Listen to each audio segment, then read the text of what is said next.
Welcome to T-Mobile Tuesday Night Baseball. Tonight from New York, folks exiting the 7 train and heading across the parking lot to Citi Field, home of the New York Mets, where tonight Pirates and Mets play Game 2 of their 3-game series. Pirates looking for their 2nd win in a row. Hi again, everyone, along with Bob Walk. I'm Tim Neverett. Robbie Smukowski will join us in a bit. The Pirates scored 5 runs over the final 2 innings yesterday to win 5-3 over the Mets and take the first game. And Bob, the bench had a lot to do with it. The pinch hitting has been spectacular so far this season. It certainly has, and they put together this strong bench because when you compete for a division title or the playoffs, you got to have games like this where you can come back and snag one late. And the pinch hitters yesterday did a fantastic job. And it's a lot about RBIs more than the base hits. And you look at our stats and you see those ribeyes and steaks that the pinch hitters are throwing on the grill here. Memorial Day was quite a feast. Our Barrel Automotive League leaders stat. You see where the Pirates rank in terms of pinch hitters. First in hits, first in doubles, first in RBIs. It's been a year where we've had to have a lot of pinch hitters. The starting rotation getting off to a slow start, but the pinch hitters have come up and they've done a great job, and hopefully this is a trend we can continue for the whole year. Really, Clint Hurdle confident with the output his bench has had so far this season. Starters got to get something going tonight. And when we come back, we'll talk about the comebacks and where the Pirates rank in terms of coming back late in ball games.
New York. Bob Walker and Tim Neverett just a few moments away from the first pitch of this ball game between the Mets and the Pirates. Pirates looking for another win, and Edinson Volquez looking to get another win as well. Last Thursday against the Nationals, 6 innings, gave up just 1 earned run. He's struggled a little bit on the road, though. Yeah, he's done more than struggle on the road. It's been really a problem to this point. Hopefully, in this ballpark, which is pitcher friendly, he can turn things around with those road numbers. Pirates have been doing well in the comeback department this year. 15 come from behind wins this season, most in the National League. The battling Bucks continue to battle all the way through games. Yeah, those are really great numbers, and you're happy that the team is coming back. But that's a tough way to make a living for 6 months throughout the whole season. Need to start winning more games in a traditional manner. Get a nice big lead and cruise on. Give these starters some wins for a change. First pitch right around the corner from New York. Let's send you back to Pittsburgh right now. Rob King, he's got a game break.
Visit buyatoyota.com for special offers.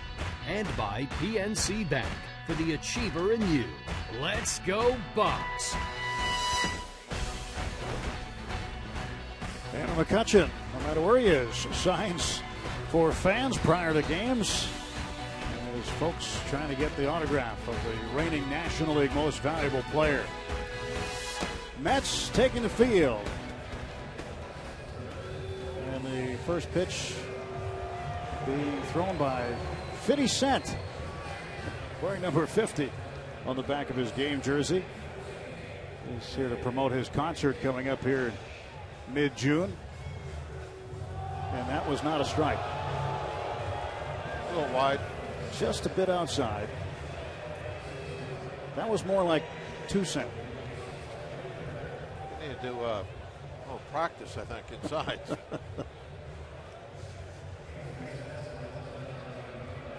It could be dangerous to be a camera guy on the field. Now watch the camera guys. Uh-oh. I don't think he knew that the ball was that close to him.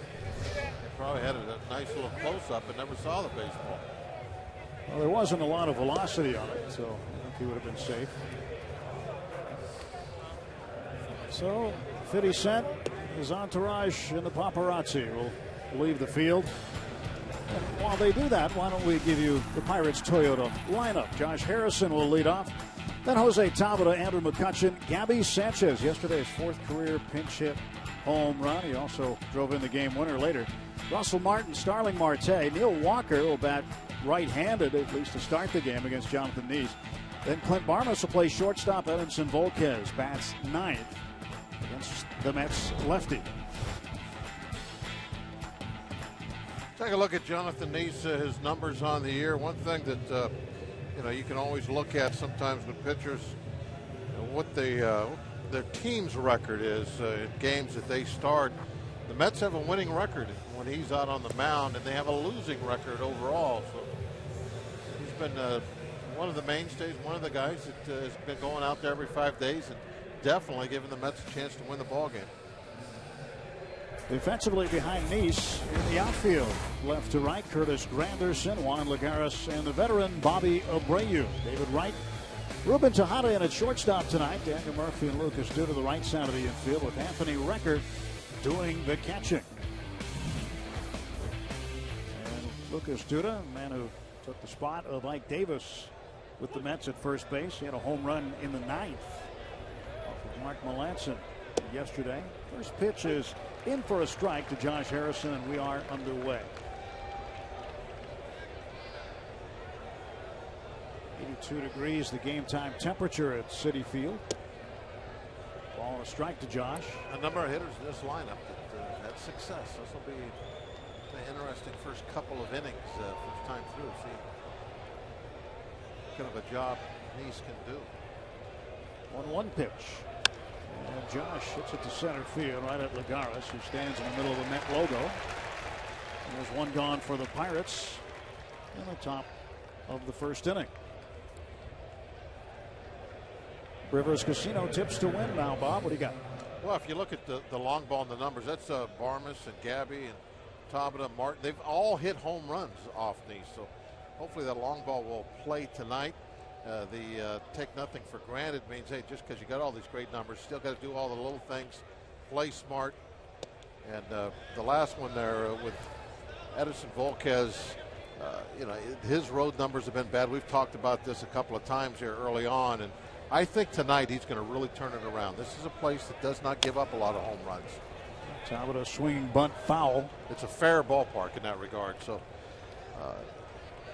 I think he's going to keep the ball in the ballpark tonight and give us a good start. And that's always important for the Pirates. Or for anybody. You get a good start, you got a great chance to win the ball game. I told Teak earlier before on the pregame that I thought, the main thing tonight is what kind of a job does Edinson do in those first 6 innings? Well, hopefully it's not like the games he's been having on the road. For instance, last time we were in New York, Yankee Stadium, which is a great place to hit home runs, well, he got hurt by that. Pitch to Tabata fouled off, and the count stays 1-2.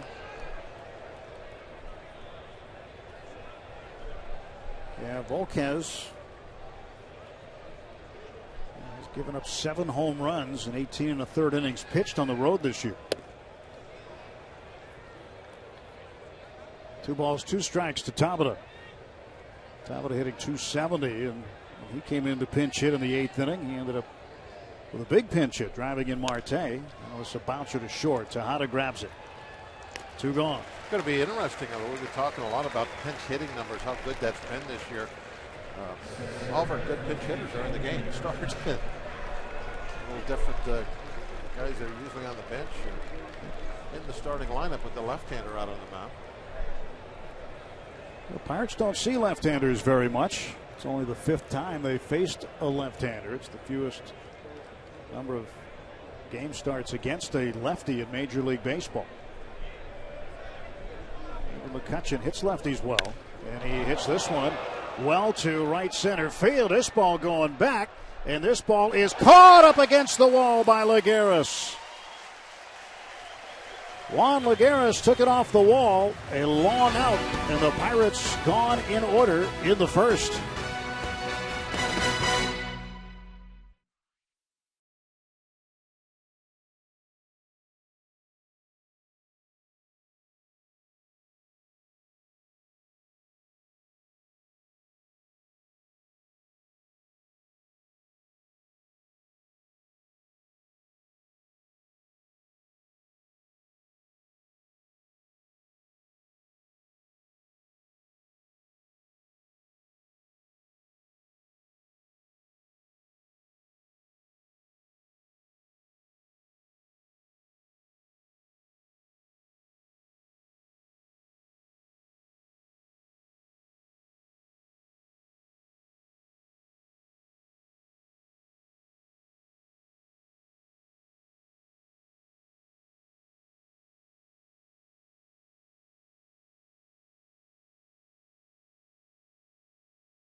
Down, and we head to the bottom of the first inning now, as the New York Mets will come to bat for the first time today. Terry Collins, the manager, takes his lineup out like this. Brought to you by Honda. Juan Lagares will lead off. Daniel Murphy, the second baseman, bats second. David Wright, 36 hits this month. That's the second most in the National League.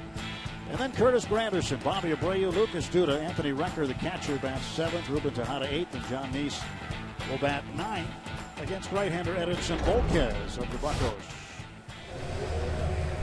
Take a quick look at Edison's numbers. Really got off to a great start this year, especially in the control department, and not just talking about walks, but control in the strike zone. He was right out on the edges with consistency.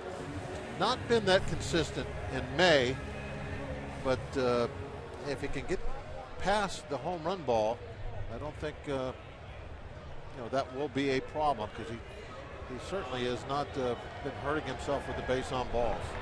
First pitch by Volquez is up for ball one. This defensive play by Lagares.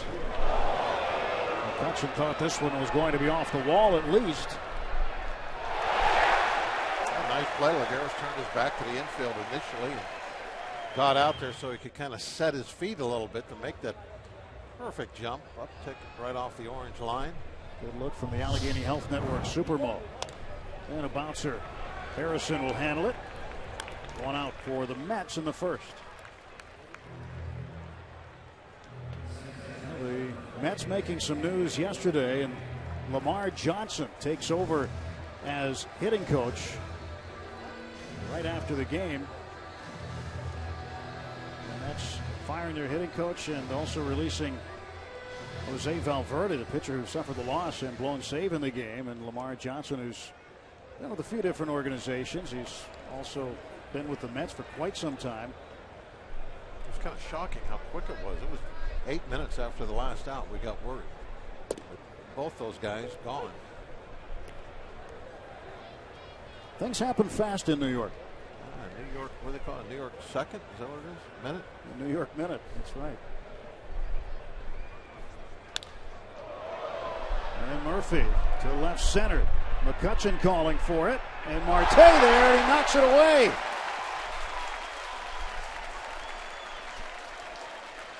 And Murphy in at second base on what should have been out number two. Doesn't look like there's a lot of talking going on between them right now. Somebody is not real happy. Kutch has definitely put his hands out. He had to be yelling, "I got it." Yeah, you can see his his mouth. You can read his lips. He's yelling, "I got it." Marte, if he hurt him, has to get out of there. That's all. That's Marte's fault. Center fielder's ball. And unfortunately, the center fielder gets charged for the error. It's an E8. And instead of 2 outs and nobody on, there's 1 out, man in scoring position for David Wright. I guess that's the way you have to do it because the hit cuts his glove. But when you're trying to catch a ball, somebody runs over you. Really, the error is on them. And that was not McCutcheon's fault. 1-0 to Wright. And the Pirates overcome a lot of early errors in yesterday's game. Goes to the right side, but out of play. In a lot of ways, yesterday's game was kind of ugly. A lot of opportunities to score runs early went by the boards, and then there was the errors.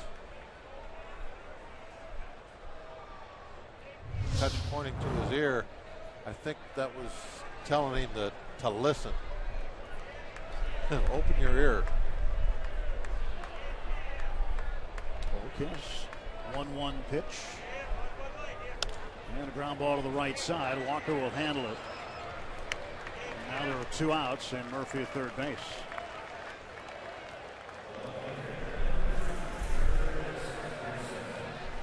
Volquez with 2 down. He'll face the cleanup man, Curtis Granderson. Clint Hurdle earlier in the week when Starling Marte lost track of the count. Pulled up on ball 3, thinking it was ball 4 when he was trying to go to second base. Gave himself up for an out. Said that sometimes Starling takes a pitch off. And he said at the time it wasn't going to happen again. Strike to Granderson. The way the Pirates play, a lot of 1-run games, a lot of 2-run games. The games are generally always close. Everything matters. Every single pitch matters.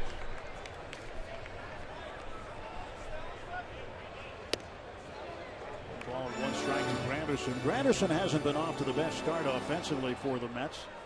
The former Yankee and Tiger hitting .212. 6 home runs, 22 runs batted in.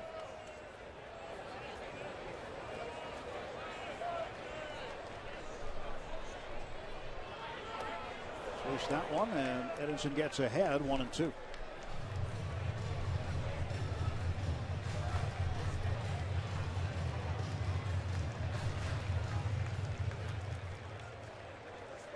Volquez looking to put together his first road win. He's never won here at Citi Field. He's 0-3 here.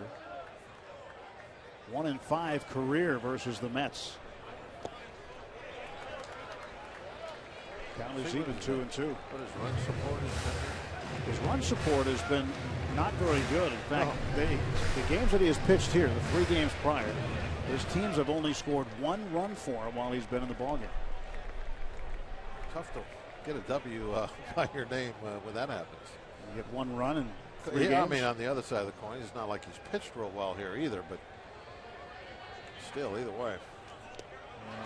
Russell Martin hangs on. That's nice. strike 3. Good job by Martin. So the Pirates survive the error. We'll go to the 2nd inning. No score in New York.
changer yesterday. Gabby Sanchez coming in as a pinch hitter against Scott Rice.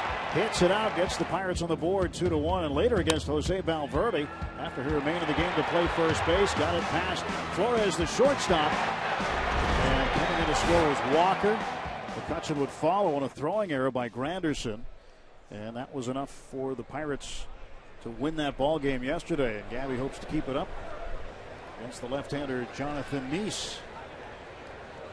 Marte and McCutchen having a little bit of a discussion. There was some chat about it between innings. And McCutchen came in the dugout. What we could pick up was that they both had called it, but perhaps Marte did not hear McCutchen calling for it. Yeah, I don't think he just said heck with it, I'm going to catch it anyway myself. But that can't happen. You can't have somebody not hear somebody. It's got to be loud. And, as long as it's a play that you're going to make, and you're going to make it, you can call it early. If it's in between two guys sinking fast, and who knows who can catch it, who can't catch it. That's a problem. You see collisions in those situations. You hope nobody gets hurt. But when it's going to be a relatively easy catch, somebody has to take charge and yell so loud that there's no doubt that the other person can hear him. And Gabby heads down to first base.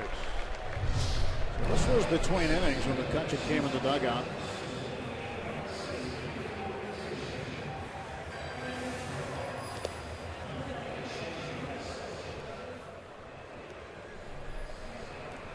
I called it, he called it.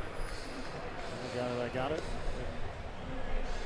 General rule of thumb is center fielder's got priority on any ball that he calls. Martin bunts it foul. It's not a big crowd tonight. It's a rather small crowd. And a lot of empty seats out in that left field outfield area. It's mostly empty out there. And you got to be able to hear it. You have to. There you can see all the empty seats and left.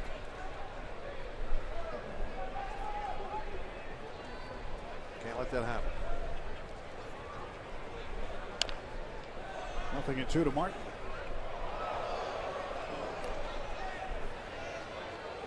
Pirate catchers have been getting on base and producing hits. Chris Stewart, Tony Sanchez, and Russell Martin. Those three have combined to hit safely in 12 straight games.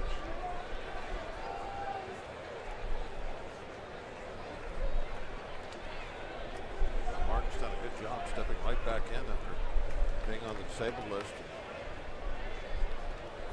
right from the very first game. Locked. Ninth inning, he hit a double toward the center field wall. That scored Gabby Sanchez. Gave the Pirates their fifth and final run yesterday. 12th RBI of the year. And this came after two straight at bats in which he flied out to the warning track in seventh. Actually, the double was the shallowest of the fly balls, but it came at a good time because the outfield had moved way in trying to cut off the run at the plate because they had fallen behind and it was late. So it was a fly ball that landed on the grass and ended up going for a double. The further ones that he hit earlier, he got nothing out of. Full count to Russ. Nobody out. Sanchez at first, and Martin with a full count.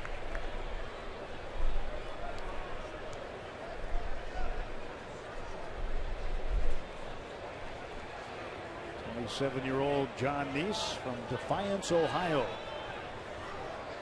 His 10th start.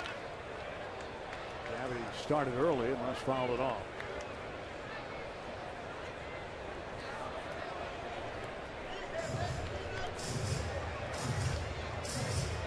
Martin yesterday involved in a play at the plate that was an umpire review. Turned out that the call was overturned on Lagares sliding in head first, called out. And then after Terry Collins asked the umpire to review it, it wasn't a challenge, it was an umpire's review of Rule 713, the new experimental blocking rule. As Diaz, who was the home plate umpire, was on the headset along with the crew chief Jeff Nelson. They overturned it. Replay operations center that Russ was in violation of the rule because of where he set up. This was what they learned a little later on.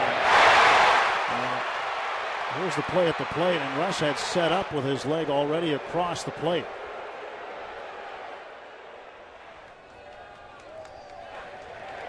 And before that rule was put in this year, that would have just been an out. I would disagree with that in about 3 different ways, by the way, but I'm going to let it pass.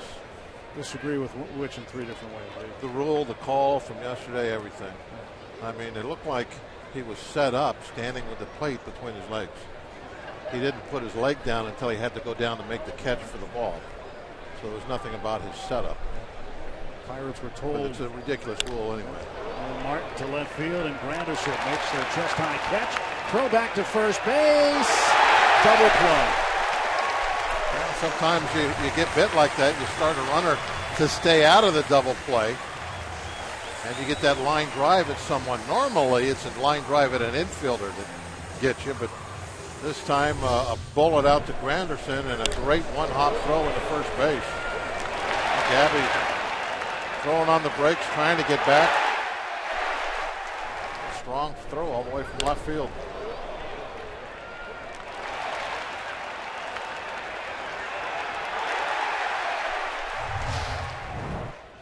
Granderson throw on the money to get Sanchez, and now with 2 outs and the base is empty, here's Marte.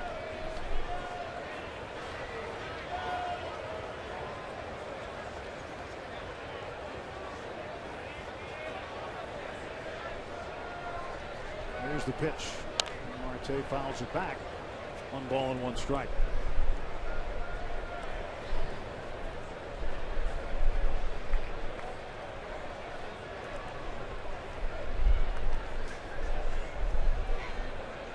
Base winds and the 1-1 pitch. And the comebacker. And the double play helps out John Neese quite a bit. Marte ground out, ends the Pirates half of the second.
Pirates Baseball on Root Sports is brought to you by T-Mobile Tuesday Night Baseball.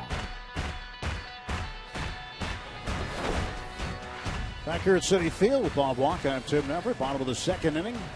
No score. Bobby Abreu set to lead off for the Mets. Here's Edinson Volquez.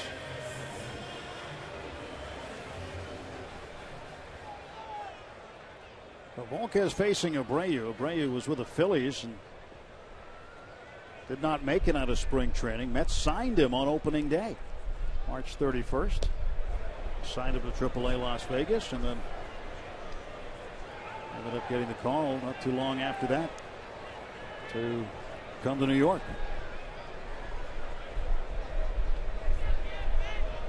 Abreu had a couple of hits in yesterday's game. Pitch up high to him, and it's 2-0.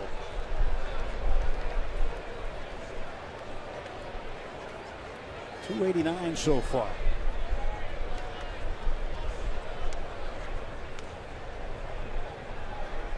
He's only 40. Got some time left. And Volquez falls way behind, 3-0.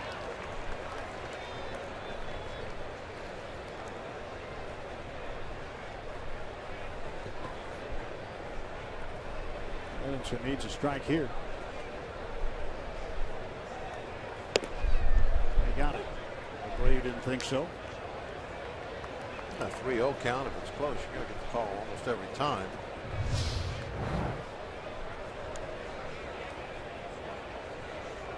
No surprise to me that would be called a strike. Might not get that pitch on a 3-2 count or even on a 3-1 count. A leadoff walk to Abreu, and the Mets have a man aboard for the second straight inning.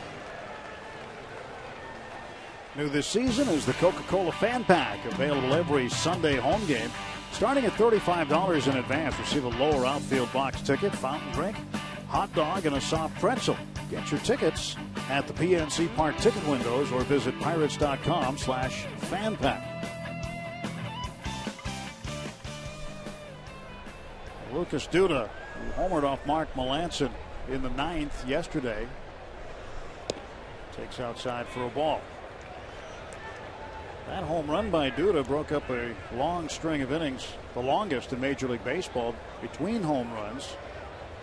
Mark Melancon hadn't given up a homer before the Duda home run yesterday since April 14th of last season at PNC Park to Joey Votto of the Reds. This one fouled down the third base side.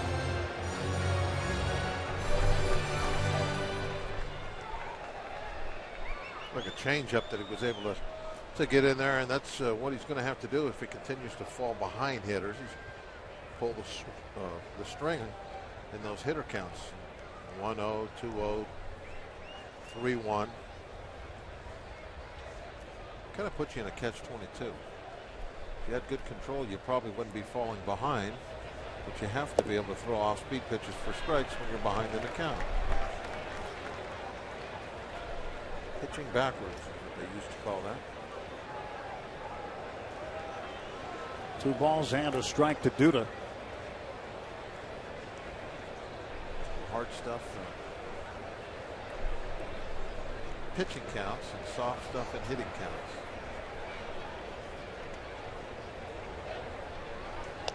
That ground ball past the mound. Harrison flips to Barnes, and he'll get the 1.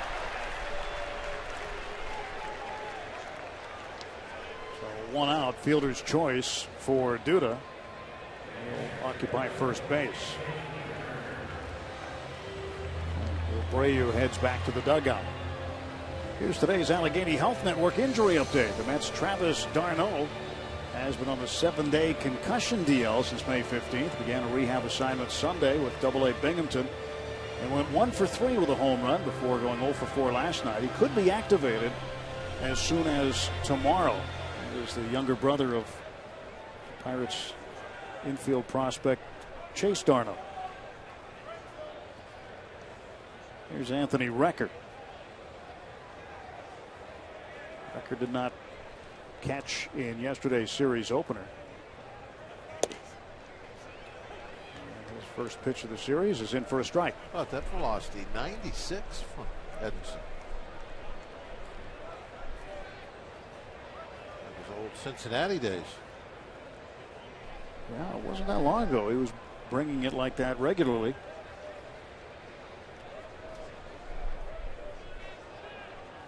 Now, he's not a big guy. You don't expect that velocity from him all the time, but Every once in a while, he'll sneak one past you like that. When he was young, he threw like that all the time.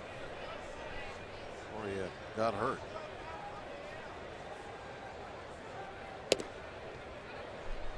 Ooh, 97. Yes, indeed. He is reaching back. Mariano likes that. I mean, that's a power fastball with a little movement on it.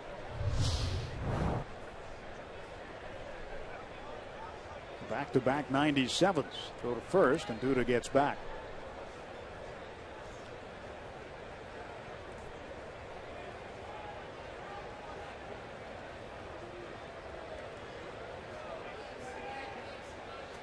Edinson Volquez, as a kid, idolized Pedro Martinez.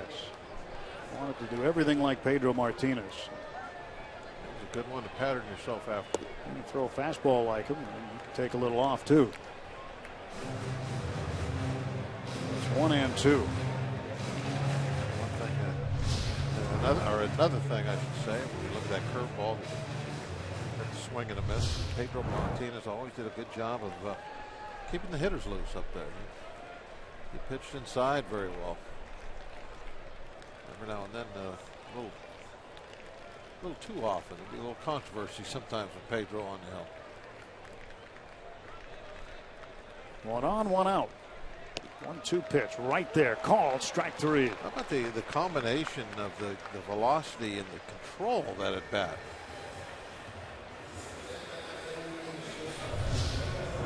Look where the glove is. 96. Boom, right there. 98. Oh, wow. Cow. I thought that was a 6.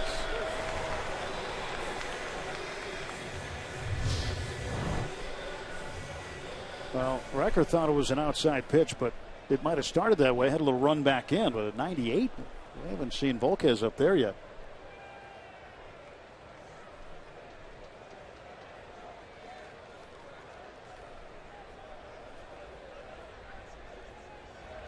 Those last few starts. Now he throws that fastball right into the ground. He can't get too carried away with it. He doesn't want to start overthrowing the ball. He's in a good groove with that fastball. Don't try to take it any further than this. His last 2 starts, Bob, he's thrown 11 pitches over 94. And tonight seems to be well on his way to doing more than that in just this game. Yeah, that really kind of. He's probably already past that. I would think. You'd think so. But the average velocity by inning with the fastball, looking for the highest one, and it's 92.8 in the second inning. His average velocity is 92.4 miles an hour, and tonight he's cranking it up. He hasn't come close to hitting the velocities that he has in this game. Not yet. Not yet this season. Yeah. This is way more than what he's done in the last 2 games or whatever. This is impressive. I don't know if he can keep this up, and hopefully he won't start overthrowing the ball because he knows he's got the good heater, and allow his control to break down, let the mechanics start going south on him, the front shoulder start flying open early. But he is popping that fastball. I mean, has he thrown a fastball under 94? They've all been around 95, 96, 97, 95 98. to 98. Yeah.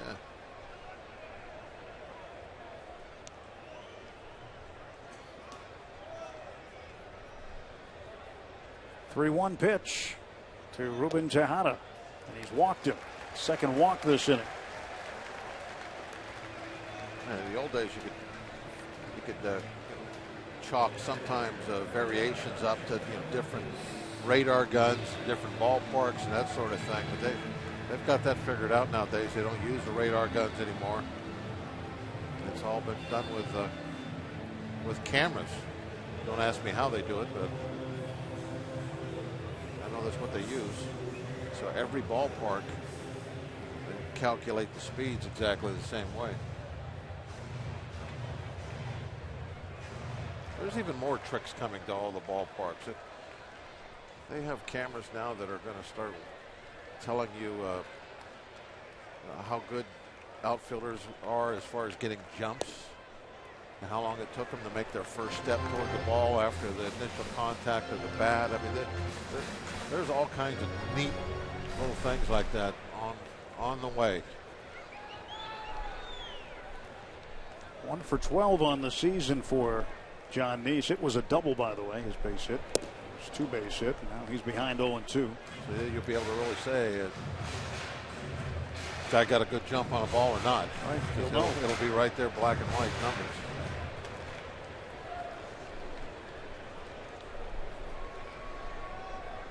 Two on, 2 out. The 0-2 pitch coming to Neese.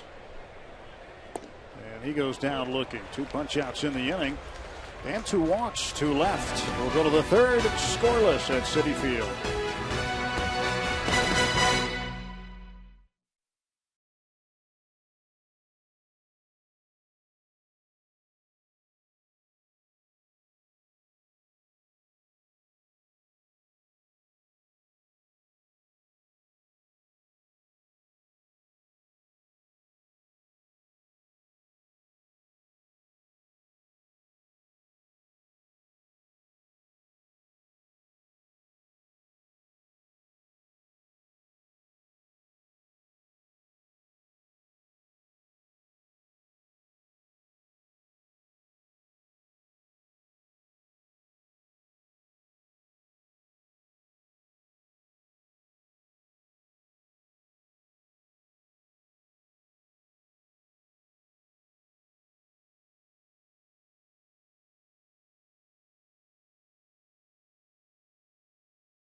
Field in a scoreless game. I'm Robbie Antzvikowski. Jared Hughes was our guest tonight. On Twitter Tuesday, people sent in their questions using the hashtag Bucks Tuesday, and it was Scott Kennedy who asked Jared, do you have a name for that alter ego when you take to the mound? No name. No, I don't really know what I do out there, honestly. I just know that I'm really, like, intense and focused. Clint used to call me Tackleberry from the Police Academy movies, so maybe that would be the name. But me personally, I don't have a name for it. I have never heard that nickname before referred to, Jared Hughes referred to Tackleberry from the Police Academy movies, Tim, but that's a pretty solid lookalike by Clint Hurdle, comparing him to Tackleberry in that situation. We talk about the sprint that Jared Hughes has. Where's a question about that we might be able to get to later in the broadcast as well. All right, we look forward to that. And maybe there'll be, as Bob was mentioning, a camera at some point to let you know how long it takes a guy to get a jump out of the bullpen to the mound. Like, well, if he comes in tonight, we'll put a clock on him. We can get a clock on him. We'll try to get a time on him.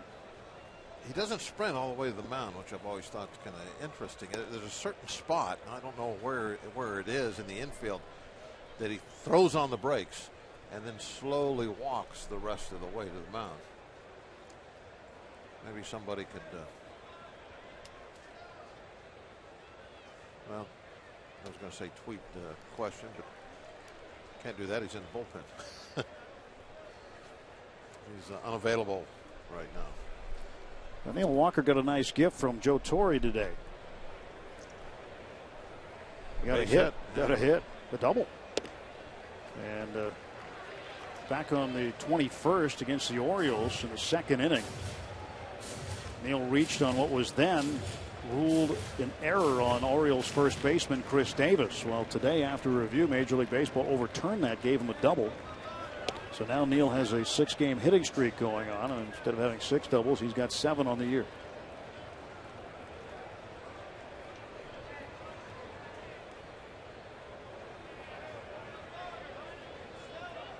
The 3-2 pitch from John Neese coming. play to the right. And this was the play as he pulls it to first. And originally ruled an error. And after reviewing it, today Walker was awarded a double.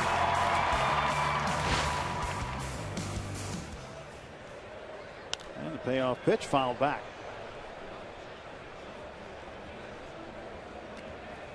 So it changes a few things, changes his doubles total, changes his batting average a little bit.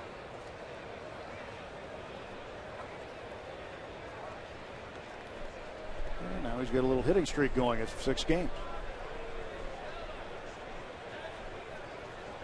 And goes down on strikes here. Walker hitting in the 7th spot as the Pirates have a batting order constructed against the left-hander tonight. Had a good pitch to hit. Just right down the middle. As he was walking back, he's kind of staring out. I think he can't believe that he didn't at least foul that one off. He's been hitting so well right-handed. It's almost a shock to see him swing through a ball like that. Clint Barnes takes strike 1. He really worked hard in the offseason on that right-hand hitting. It just paid dividends here early in the year. Not in that at bat. Chopper to third. David Wright waits for it. And Duda has to make the tag on the offline throw. 2 away for the Pirates in the 3rd.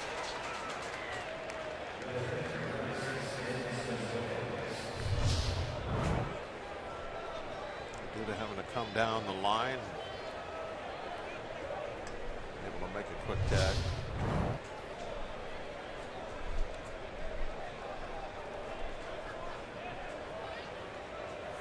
Here is Edinson Volquez.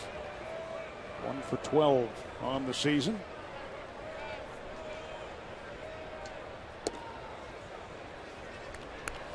Edison's hit one out of the yard before. He owns a home run.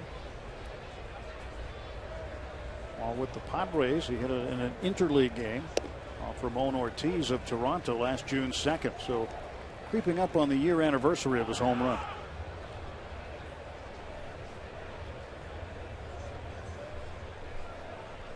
1-1 pitch. I'm not sure. I'm going to have to ask him where he hit it in San Diego, but there's some places he could probably get it out that are easier than others in that ballpark, but that's a big park.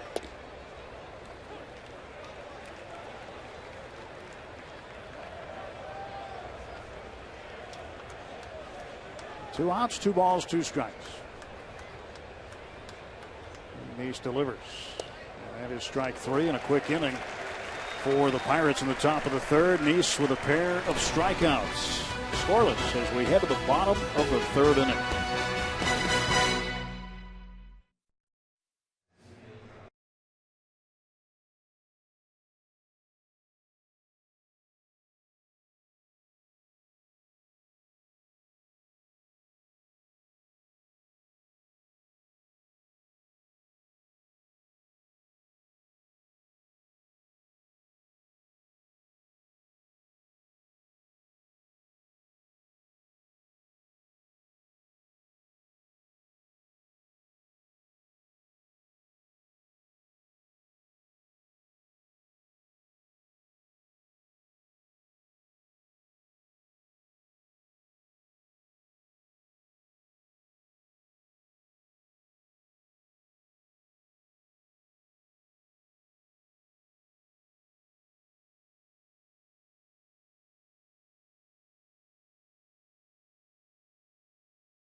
Baseball on Root Sports is brought to you by 5 Hour Energy. 5 Hour Energy helps recognize those who, despite their own needs, put others first. By the Chevy Cruise and your Western PA Chevy dealers. And by Day Automotive. We're going to make your day. Let's go Bucks! Here's our Day Automotive. This day in Pirates history. No scores. We go to the bottom of the third inning. Well, we'll get to the Pirates history in just a little bit. But no scores. We go to the bottom of the third inning. Top of the order up for the Mets. Juan Lagares and David Murphy and Daniel Murphy and David Wright face Volquez. And the first pitch to Lagares. In for a strike. He grounded out to Harrison at third base in the first inning, 0 for 1.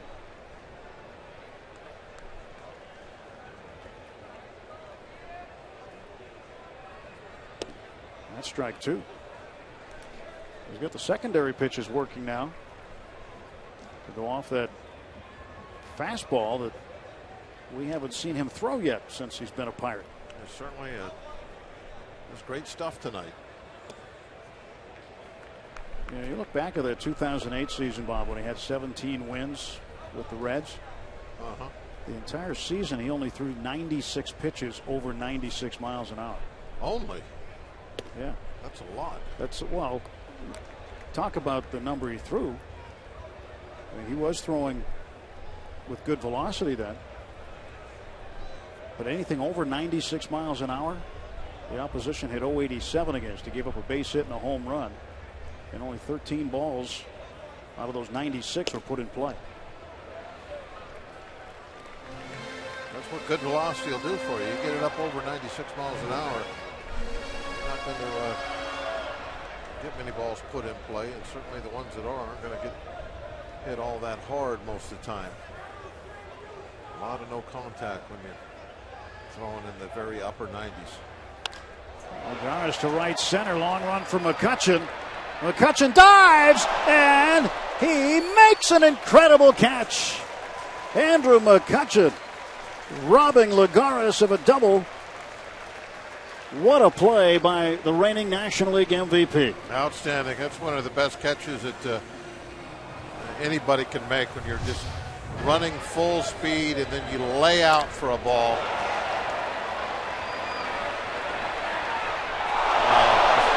Full extension. Right in the webbing. Great play. Well, that's about as good a catch as you're going to see.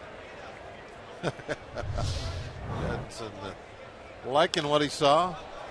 Murphy first ball swinging, fouls it off. You know, thinking back to those, here we're going to take another look at Edison saying thank you. Well, Lagares took 2 bases away from McCutchen in the first inning. And McCutchen returns the favor in kind. Yeah, we're talking about those velocities that Volquez was hitting in his Cincinnati days. Those were radar gun velocities also. But he may have been even throwing them a little bit faster than that. That's debatable, but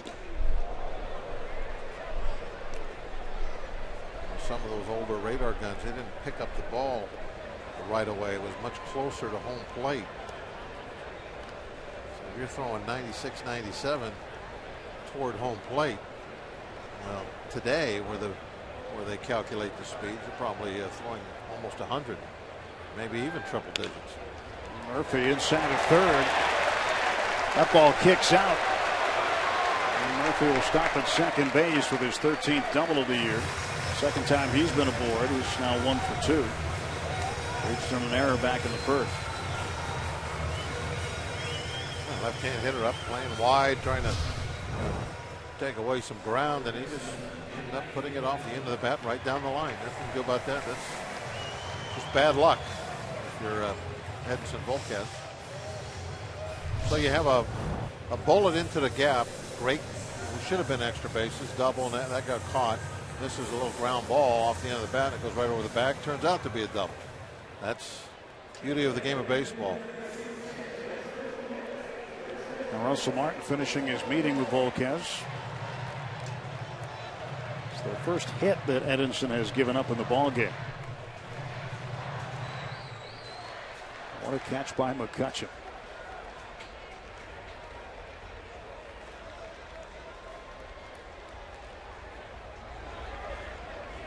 David Wright at the plate now, 1 out and a man at second base.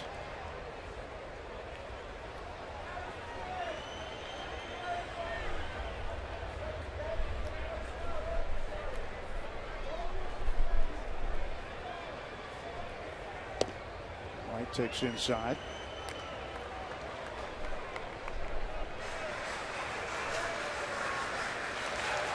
Oh for 1, he grounded out to Walker at second base in the first. 36 hits so far this month. Big month, second most in the National League behind the Dodgers' Yasiel Puig, who has 37. To center field. This one will be a little more reasonable for McCutchen, who makes the grab. Murphy heading to third base. McCutchen lobs it there. The backhand stab by Jay. Volquez was there to back up, but Murphy's safe at third base with 2 outs.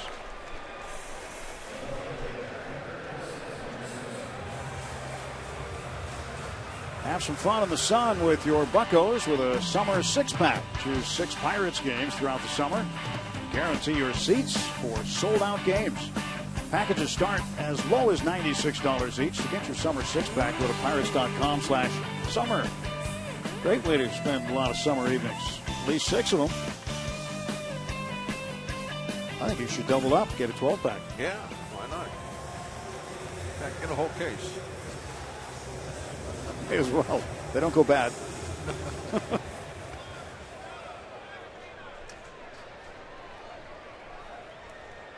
Granderson up with 2 down and a runner at third again. Same situation as in the first inning. Granderson struck out swinging in the first. Now, just before Granderson got in there, Gabby at first base called time. Came in, had a little discussion with Edinson. And with a man at third and 2 outs, Betcha was about what would happen with a slowly hit ball over on that side, reminding him that he's going to be playing deep almost on the outfield grass, and Edinson has to hustle and get over there on anything hit slowly, a bunt, whatever, because of the depth of Gabby. That's just a little tiny thing to go in and talk to your pitcher about, but that discussion could save a run. Those are the little things that can turn out to be so important in a ball game and of course over the season. Talking about doing the little things. And that's one of them right there. All time, make sure.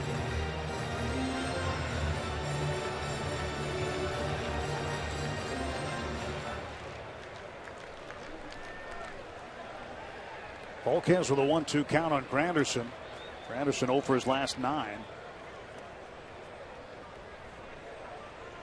Murphy, big lead off third base. 1-2. A little high. 2 balls, 2 strikes.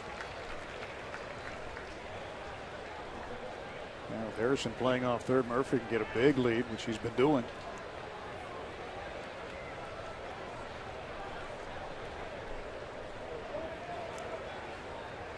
A lot of times the 2 outs, you know the guy's not going anywhere, but he's jumping down there and he's trying to distract you from what you're doing at the plate.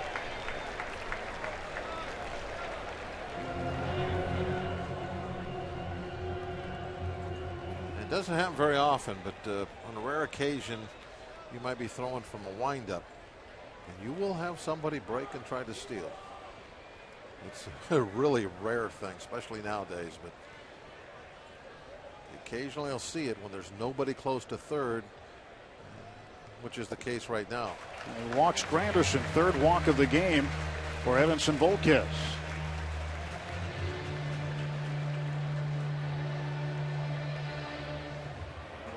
Well, a little trouble with the control has kind of come with that big fastball tonight.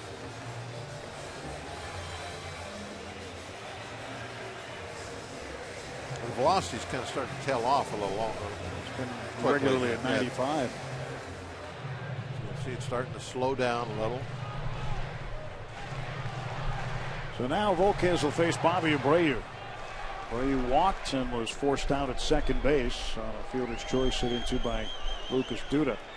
And that first at bat, they really tried to work him upstairs. I'm guessing that was by design. Everything was up and away for that matter. That's why they ended up walking him. First pitch change up down. That'll work. Abreu hit a 2-run home run on April 26th against Miami. Hit it off of South Hills native Kevin Slowey. Became the first 40-year-old to hit a home run for the Mets since Gary Sheffield did it in June of 2009.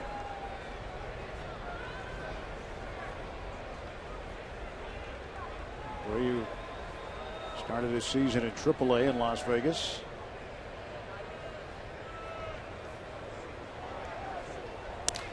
And a base hit, and that's on the board. And the veteran Bobby Abreu picks up an RBI, his 5th, scoring Murphy. And with 2 outs, the Mets get a run. Well, there you have it. We're shifted on him, and he didn't care. He hit it so hard, he banged it right through the shift. And that fastball at 96. So that had a little giddy up on it. See the shift. Didn't make any difference.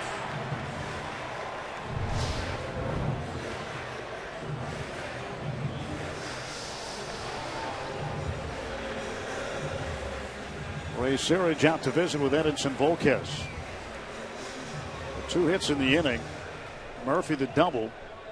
And a walk to Granderson and a base hit by Bobby Abreu. The Bobby Abreu ball, that was hit very hard, but the double was just an off the end of the bat ground ball that got over the bag.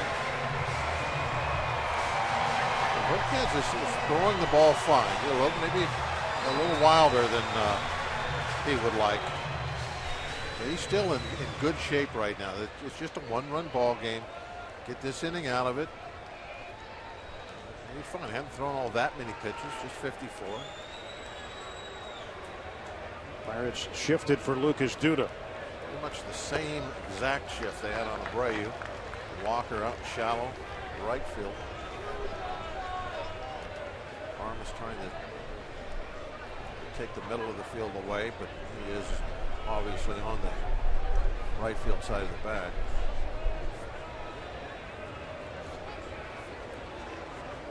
Want to know to Duda. Reached on a fielder's choice in the second. Now Martin's got to go out and have another meeting.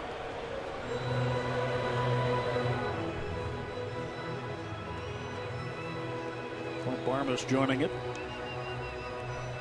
The middle infielders, if you're going to change the signs, and I'm not saying that's what they did right there, but the middle infielders always like to know if you're going to do that. So they come in, just put an ear in and listen to see if you're going to make any change to the signs, because they want to know if it's going to be an off-speed pitch or fastball, because they're going to cheat. They're going to lean one way or another.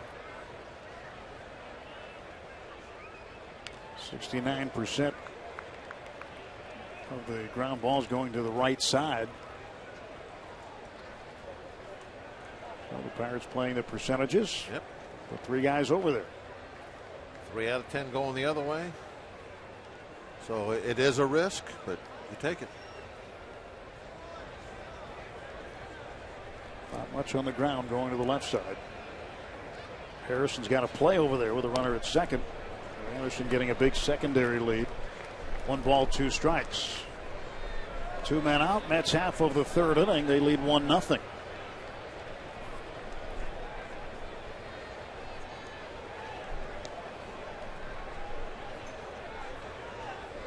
Abreu the runner at first. Granderson at second. Stretch by Volquez. 1-2 pitch. And a ground ball to the right side, handled by Gabby Sanchez. He'll run to the bag himself and end the inning. A run on 2 hits, 2 left, and the Mets strike first here in New York.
couple moments ago. Now it's time for another one.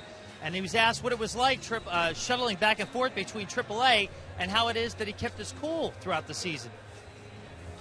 I think it was staying positive. I mean, every time something bad happens, there's a road bump or like a, I don't know, kind of like a hiccup in your career. You just have to stay positive and believe that things are going to go all right. I've got really good family, really good friends. They've all been there for me, and my teammates have been really supportive as well. You know, Jared Hughes has been pitching really well lately, Tim and Bob. When you look at the move with Vin Mazzaro, Hughes had options, and Hughes is able to stay here with the big club, so that says a lot about what he's been able to do after being back and forth a couple times, actually quite a few times earlier this season. We detailed his travels one afternoon, and boy, it was a lot of miles he logged back and forth. Yeah, but he's good-natured, and he understands the business, too. And when you have options, you're going to be the guy that's going to have to do that. You know, luckily for him, it didn't last all that long. Maybe not luckily. Maybe it was because he pitched so well. And you take yourself out of that role. Even though you have options, if you're doing a great job, well, you get rewarded. And that's really what has happened with Jared. He's getting the outs. He's become very valuable in that bullpen. And because of that, the options were kind of ignored. And there he is. He's out there. As long as he keeps pitching the way he's been, he didn't have anything to worry about. Shuttle will be over. Josh Harrison grounds out to start the inning. He's 0 for 2, and Jose Tabata now facing John Neese. Strike one to Jose. He grounded out to Tejada also his first time up.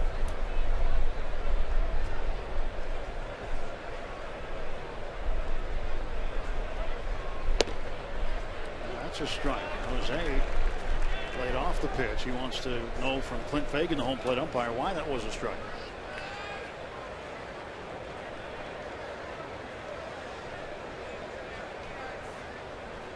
I'll tell you why right there. Chases on 0-2.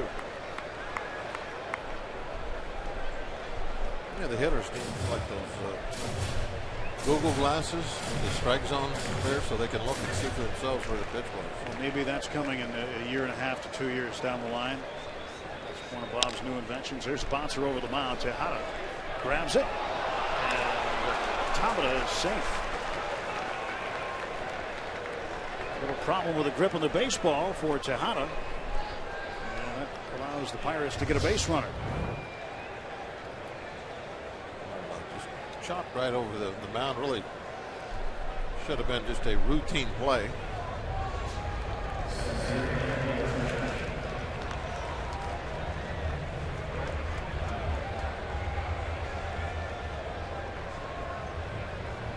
Tying runners aboard.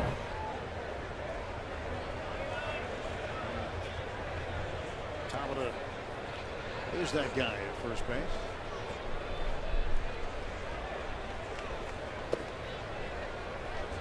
Pitch low to McCutchen.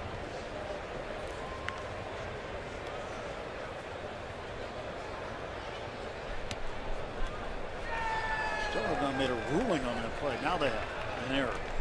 We thought it was anyway. Just waiting for them to make it official. And McCutchen down to third, and right goes to Murphy for one. McCutchen safe.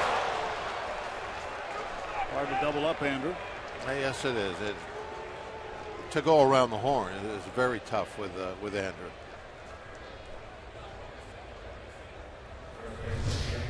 And when you watch it, there wasn't really a whole lot that was done wrong other than Wright's double clutch.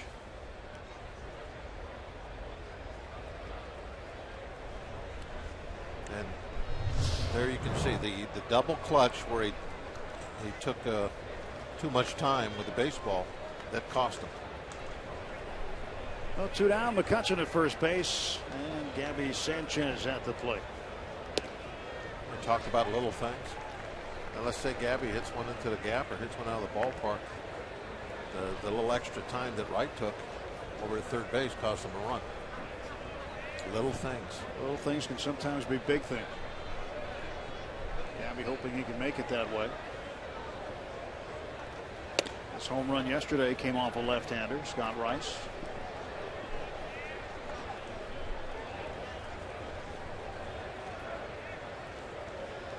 5 for 21 against Nice. There's Gabby, who used to play with the Marlins, had seen the Mets a lot more often. There's a base hit to right. McCutcheon will turn on ahead for third base. And Sanchez continues to swing a hot bat. He's 1 for 1 with a walk tonight now, and McCutcheon a tying run down at third base.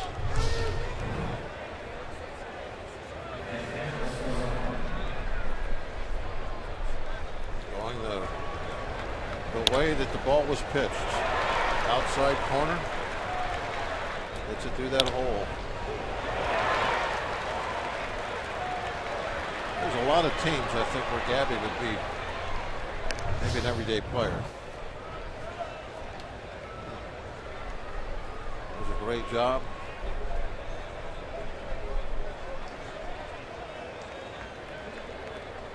He's now to face Russell Martin. Martin a chance to pick up an RBI. 1-0 Mets. Top half of the fourth inning. 2 men out, and the Pirates with 2 on. Ball 1 delivered to Russ. Martin lined out to Curtis Granderson in left field in the second inning. Turned out to be a double play. Martin's one of those guys in the lineup that has a long ball off Nice. 2 balls, no strikes.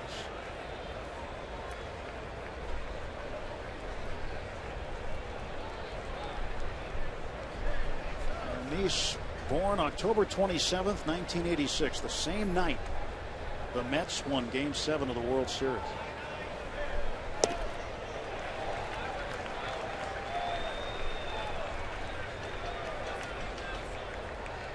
It was a member of that '86 World Championship team that actually called Nice because he was considering going to the University of Cincinnati on a baseball scholarship, and it was Gary Carter, the late Gary Carter, who the Mets had called Nice and say, hey, look, you should sign with the Mets. And he did.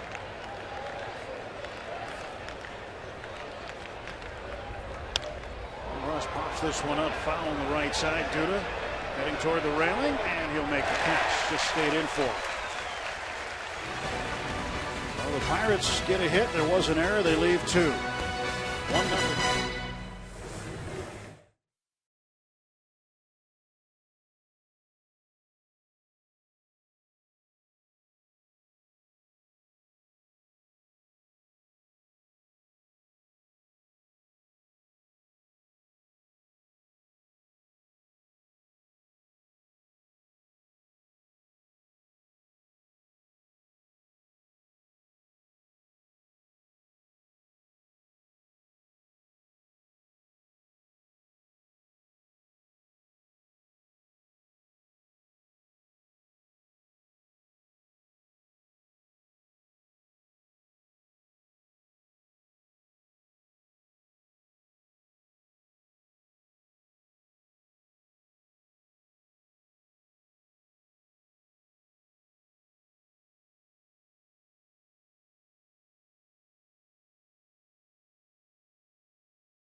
Of this day in Pirates history, 2006, Pirates and Astros played a wild one at PNC Park and ended in the 18th inning. Jose Bautista brought home Jason Bay in a shallow sacrifice fly. The Bucks also got a game-tying home run from Jeremy Burnitz in the 8th and another from Jose Castillo in the 17th. The longest game by innings in PNC Park history. A game time of 5 hours and 49 minutes has only been surpassed once. And you may remember it. Pirates and Cubs on April 2nd this season. A longer one than that.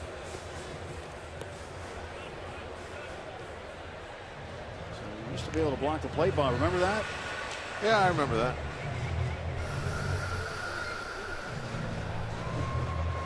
And baseball used to be played. Kind of nice.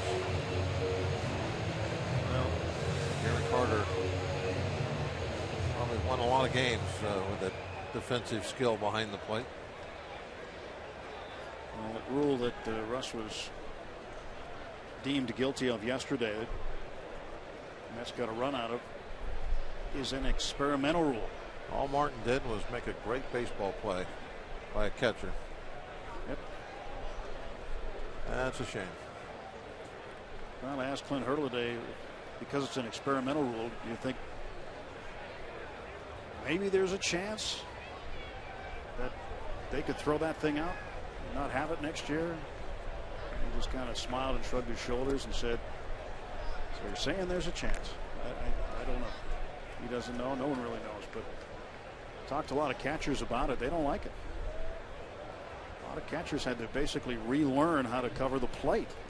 And something they've been taught their whole life. Now you're going to make a change to it. Anthony Recker.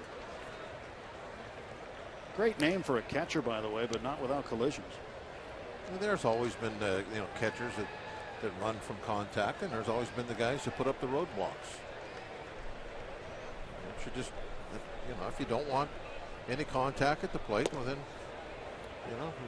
go out in front of the plate, catch the ball out there, and then dive back with a sweep tag, and you'll never get touched. Or you can do like that guy does. Anything you can to win. Pitch to Recker. And the air to right center. Long run for McCutchen, but Tabata is there to call him off and make the catch. I remember Gaylord Perry one time in the dugout telling our catcher in Atlanta next time there was a play at the plate that he was to back him up and Gaylord would take the throw. After a catch the ball in front and make a sweep tag. Interesting dugout conversation. I'll bet. Actually didn't last long. Gaylord made his point and that was it. Ruben Tejada, the shortstop, batting. And he lifts one in the air to left field, fairly deep. This ball is going to be off the base of the wall. Ball hit. Tejada will be in with a double. The ball hit hard enough on a line that Marte, even with his great speed, no chance to get back there to the warning track to make any kind of a play on it. You don't see Marte kind of just turn and set up to get a rebound off the wall very often. He had no choice, and that ball was ripped off the 370 sign.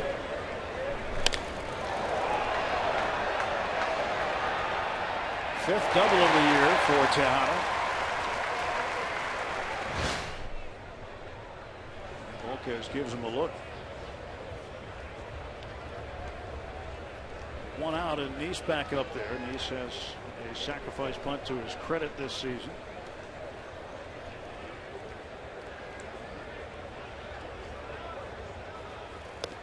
And pitch outside. He also has one hit. In 13 at bats, he struck out looking in the second inning.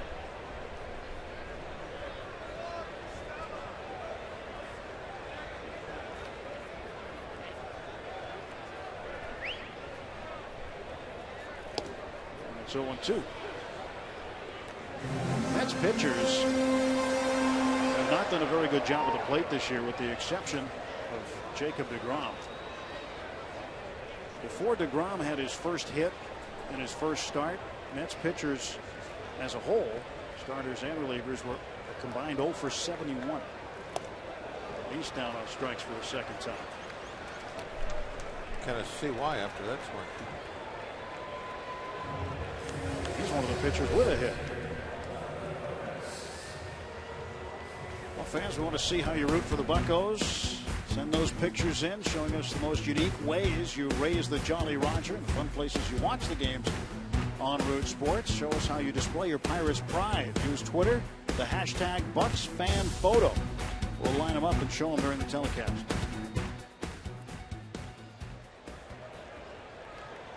Bucco fans here, as they were last week when the Pirates were over in the Bronx. A lot of Pirates fans made the trip to Yankee Stadium. A lot of them here at Citi Field too.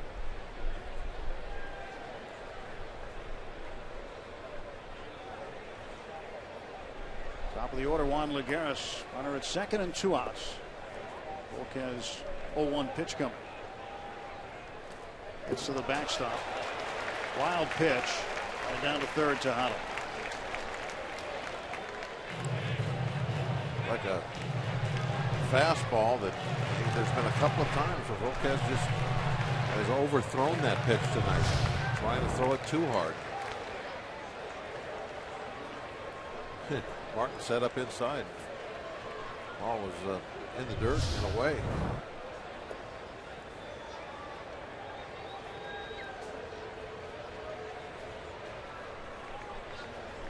Tejada now 90 feet away.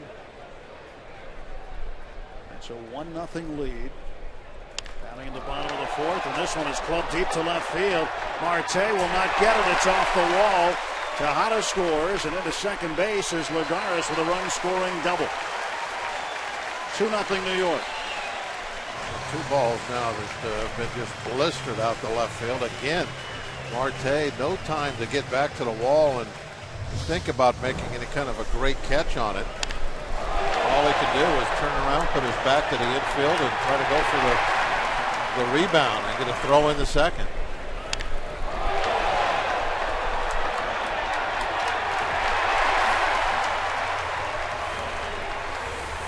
Marte actually, he did a nice job playing that ball.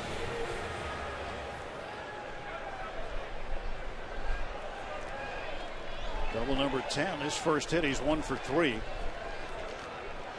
Marte has had some interesting times out there already tonight. Murphy takes down low and inside. Mets were up 2-0 in the game yesterday afternoon. Pirates came back to win. It was their 15th comeback victory of the year.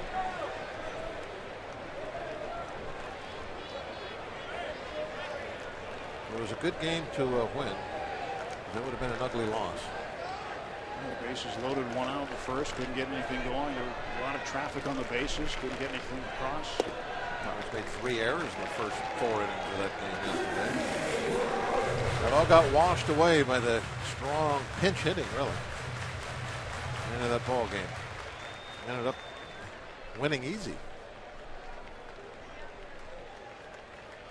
Gary Sanchez, home run and an RBI base hit, got it done. And Lanson came in for the save, had a 3-run cushion by that time. Strike to Murphy. 2-1. Change up that time from Volquez. Murphy's reached twice, once on an error charged to Andrew McCutchen, and in the third inning he doubled and scored the game's first run. Driven in by Bobby Abreu. Both Mets runs have scored with 2 outs. There were 2 outs in the third, and the first one came across, 2 outs here in the fourth. Tejada came in. Volquez falling behind, 3-1.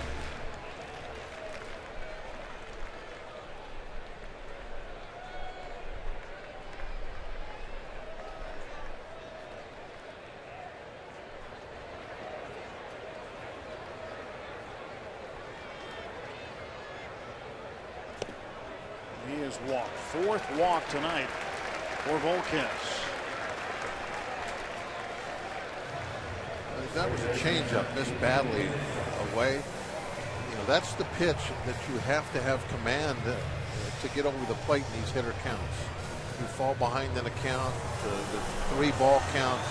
If you can pull the string and throw changeups when you're behind in the count, you know, even if they're not really right on the plate, if they're just borderline, you're going to get some swings and misses, some check swings. When you think about it, I mean, that's the way Liriano really pitches. I mean, he stays right with it. That changeup, the slider, they're big pitches for him because he can put them most of the time. When he's pitching well, he puts them where he wants to, regardless of what the count is. And on that last pitch, Edison needed to put that changeup in the strike zone or awfully close. He missed by a long way.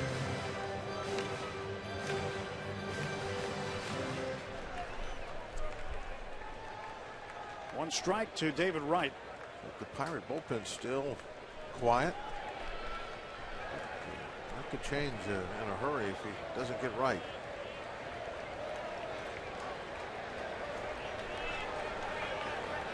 Two on, two out. Pitch bounce foul, and it's 0-2. Still pretty good velocity. Wright is 0 for his last 6, including 0 for 2 tonight.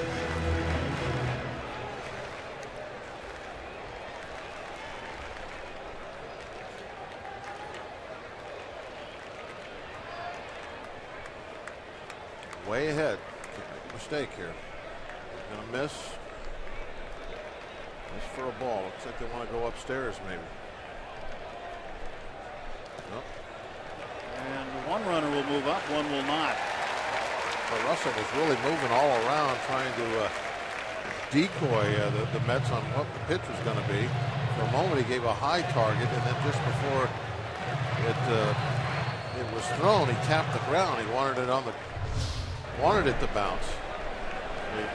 He's moving all around. Now he's tapping the ground. He got what he wanted, but the ball got away from him. Runner at third now. First and third, 2 down. Lagares moving up. Murphy stayed at first. And the 1-2 coming to David Wright.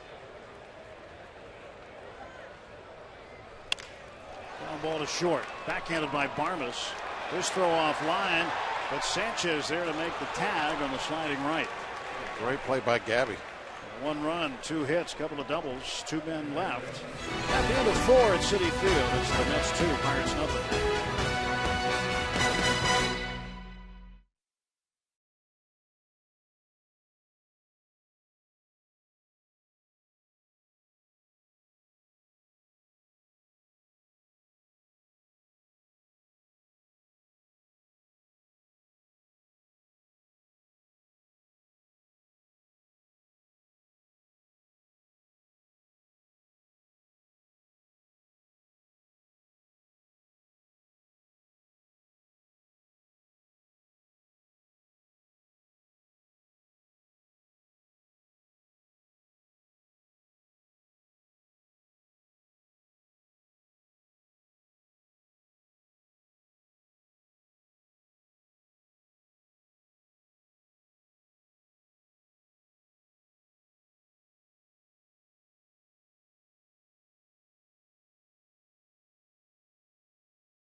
Come and play for the Pirates, not only because of the ball club we had, but because of the manager we had as well. Former Pirate pitcher and broadcaster Jim Rooker talking about beloved manager Chuck Tanner and the support, encouragement, and backing he so often gave his guys, as you like to call them. Hear more from Rooker and others as we celebrate the career of Chuck Tanner on a special Inside Pirates Baseball tomorrow at noon on Root Sports. Juan Lagares doubled in a run. It's now 2-0, and Nice facing Marte. Pirates trying to get to work with the bats against the New York left-hander. Well, the Pirates are always confident, regardless of what the score is, what the situation is. They have proven to themselves that they are a late inning ball club.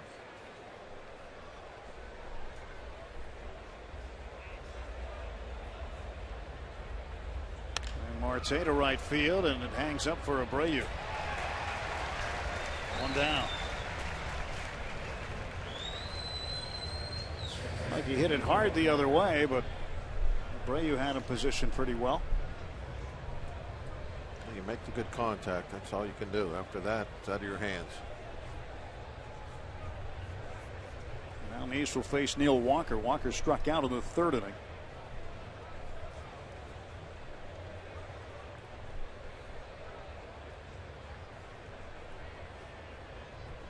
Neese coming off a win, his last outing against the Dodgers.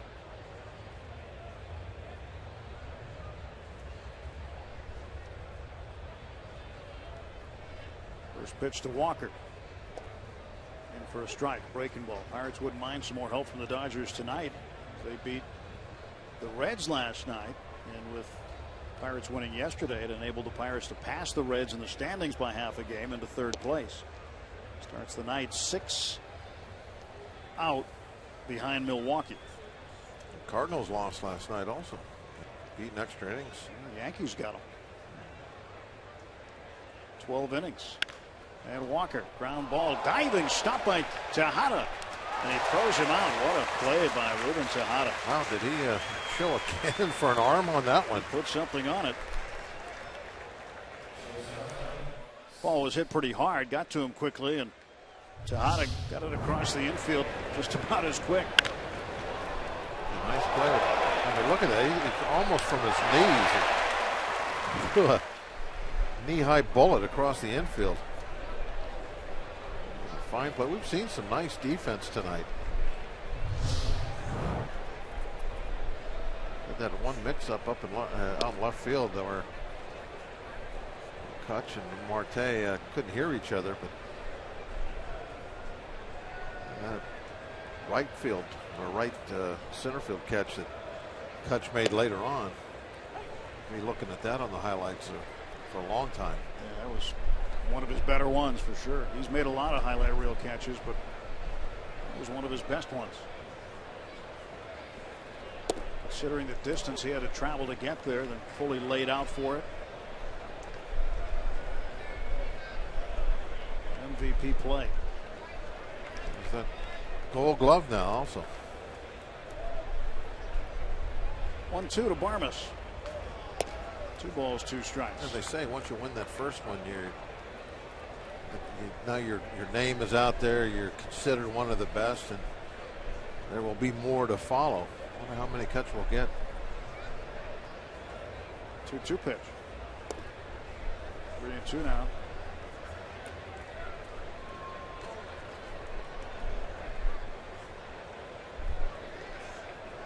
He's talking a little defense.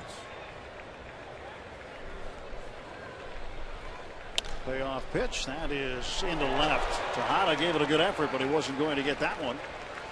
And Barmes with a base hit in the 5th. Just the second hit for the Pirates. Sanchez has the only other.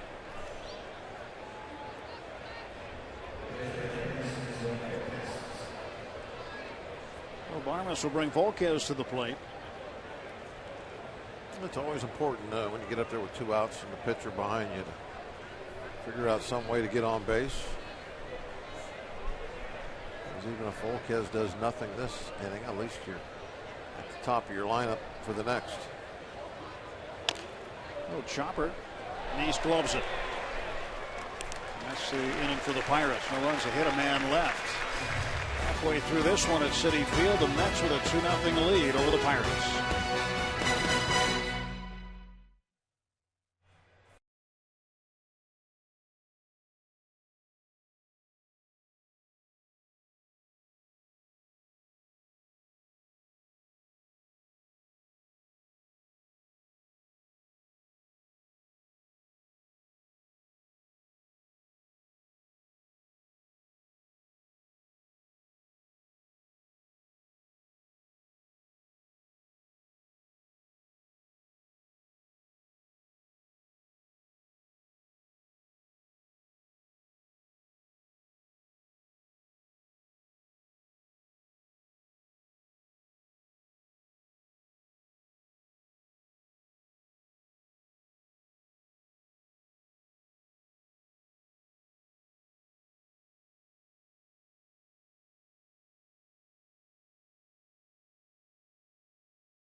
great looks from our Allegheny Health Network Super Mode. 2-0 Pirates trail the Mets, bottom half of the fifth. And Hampton Miggy wants to know from Jared Hughes, I've heard you like to shoot and edit video during the offseason. What do you specialize in, and can I see it anywhere? So when I was in high school, I took a class on video editing, and I started doing it throughout college. I edited surfing videos, and actually have a bodyboarding video on YouTube of myself, but I'm not going to give you the address. My pride and joy is my Instagram account, and I take a bunch of pictures of all the ballparks we go to.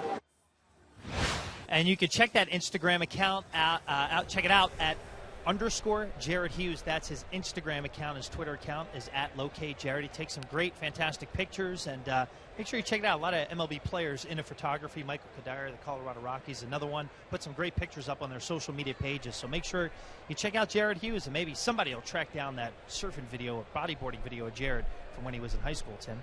I wonder how big the bodyboard is. I mean, he's 6'7". That'd be a pretty big board. Figure. I've seen Jared actually sneak out sometimes, get to different spots in the ballpark and take a photo. I thought you were going to say sneak out and surf. Oh, no. Haven't seen that yet. We might do that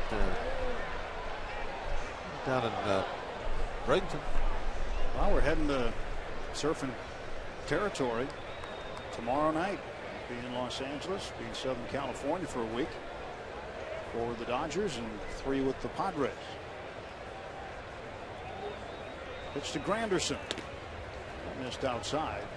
1 ball and 2 strikes to the Mets left fielder.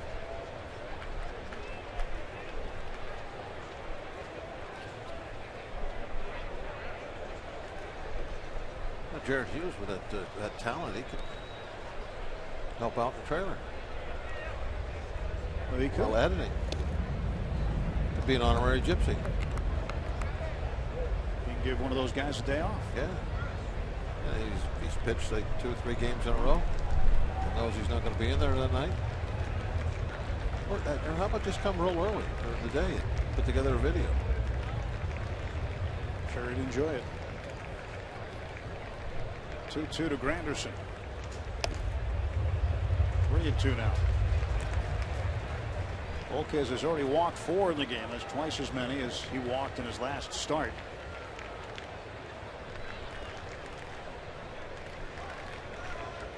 If you look back throughout his career, there's been times where he's struggled with the base on balls a little bit. He's not a stranger to the walk for sure, but this year it's been a little different for him. It hasn't been a problem. Payoff pitch. And he got him. Struck him out for the 2nd time. 95. We're not seeing any of those 96s and 97s and 98s that we saw a couple innings ago, but he's still popping it pretty good. And look at that movement that he had. See that ball the way it starts tailing away.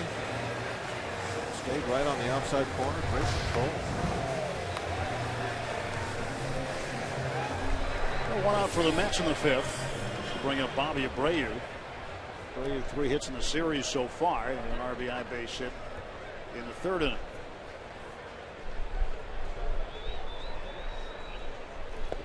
Abreu's turned out to be a pretty good addition. 308.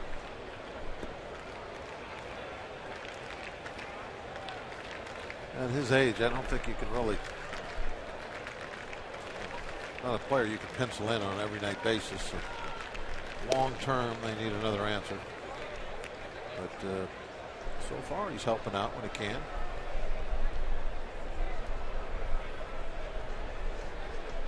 Terry Collins, the skipper.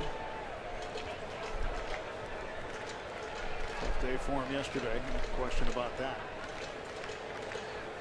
And the pitch. Just missed off the edge. 2-1.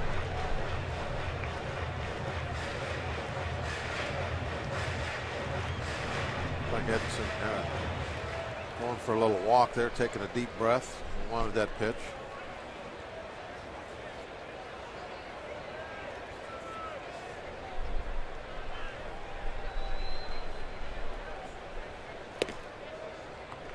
Edson behind now. One behind, 3-1. Brady would look for something pretty good on this pitch. Look at Duda in the on-deck circle. 2-0 for 2.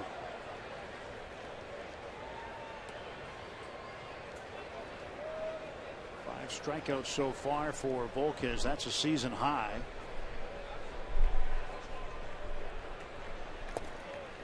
And he delivers a strike there to Abreu. Well, that was a perfectly placed fastball. Knees outside corner.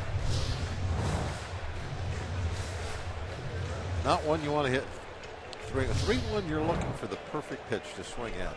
Anything else, you just let it go. You know, even if it's a strike, you're going to get another chance. Looks like they called for the hook. Nope. My eyes deceived me. Well, I saw a 2, must have been a 1.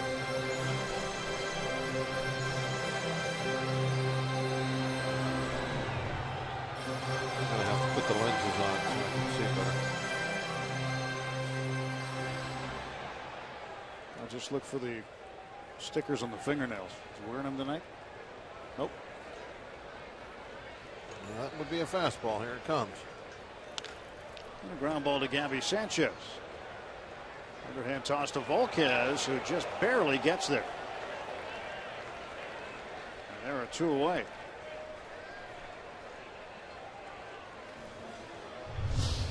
I think that Edinson thought that he wasn't going to have to make this play.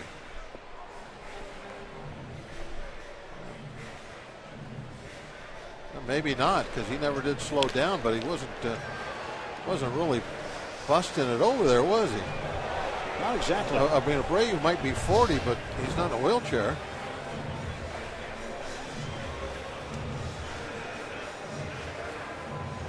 So Edinson got away with it, and there are 2 down. Bases empty for Lucas Duda, the first baseman. Points over to Gabby. He almost messed that one up. Oh.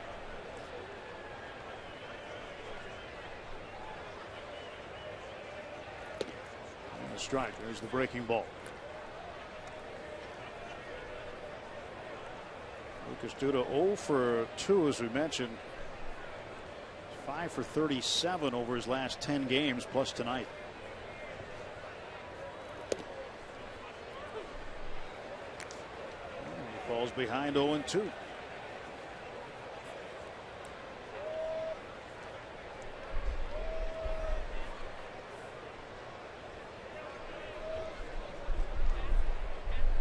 Duda waits for the 0-2. Here it comes. Wants him to bounce it. Fouled it back. Didn't bounce it.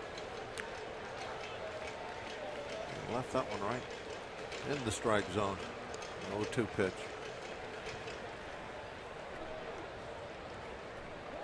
Duda with I'm gonna say that's when you get away with, because it had character. Character pitch. Yeah. Bouncer foul. Duda with 11 extra base hits total, and all 11 have come off of right-handed pitching. 5 for 21 against left-handers, but most of his actions come against righties. Right-hander Volquez with an 0-2 count. He winds and delivers. And Duda fouls this one down the left side, up into the seats. He stays 0-2 as he fights off Edinson Volquez. Edinson can't quite get that 0-2 curveball down where Martin wants it. He's leaving it up.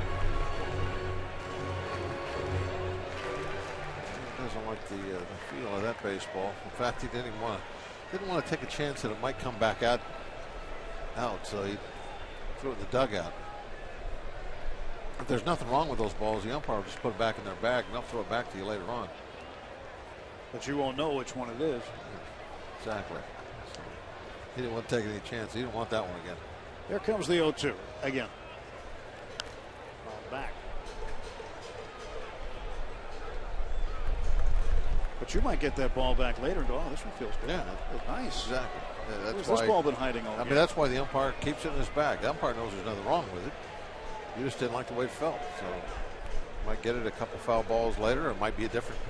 The inning might be over. Throw it to the other guy, and then it's going to be fine then. 2 outs, base is empty, in the 0-2 again. That's where he's been trying to throw that curveball. Almost got strike 3 with it. Well, as Diaz says, that He held his swing up, so it's a 1-2 That is the spot that Russell Martin has been wanting it. And he hadn't been able to get it down. You put it right at the backside of the plate. You get that check swing, and a lot of times you'll get strike 3. 97 pitches for Volquez. 2 outs in the 5th.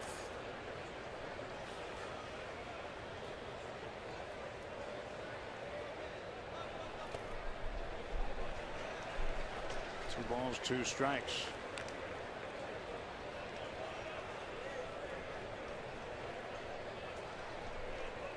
A lot of pitches to this part in the ball game. Not very economical. He's got 4 walks to his name right now. 5 strikeouts. Those were also deep counts.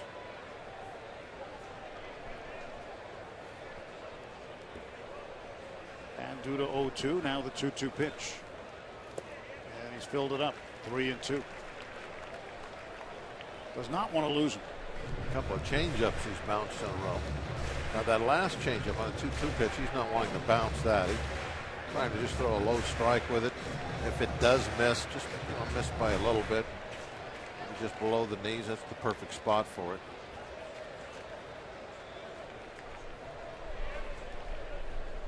Now he has to throw a strike. Hurdle on the phone to the pen.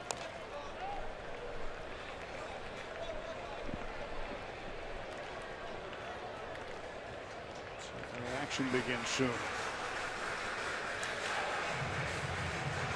Yeah, looking out there, somebody just got up, taking off a jacket.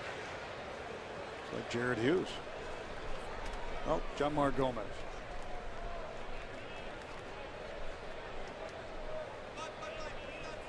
And the 3-2 pitch. And he walked it, lost it. 5th walk of the game for Edinson Volquez. He had Duda, no balls and 2 strikes, and then lets him aboard. Fans follow every Pirates game with MLB.com at bat on your favorite mobile phone or tablet. Get live look-ins, instant replay, scores, stats, audio, free MLB.tv game of the day, and more. Download on the App Store or visit Pirates.com today. Clint Hurdle sending Ray Searage out to talk with Edinson Volquez.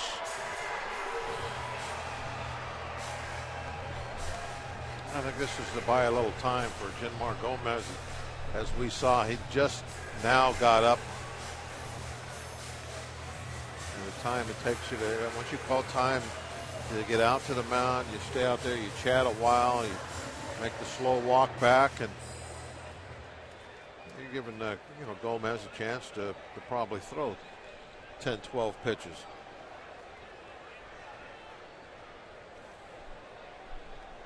And Martin in no hurry to get back. So now, if you need to, if Recker gets aboard, Gomez should have had plenty of time. You can bring him on to pitch to Tejada if you want. Volquez pitch to the catcher, Anthony Recker. Bouncer wide of 3rd. A little side benefit too. You have your pitcher out there that has thrown over 100 pitches. You got to give him a breather. That was that 11 pitch at bat that he had with Duda, where he walked him. You're buying time for 2 pitchers, Gomez to warm up and for Volquez to get a little breath back.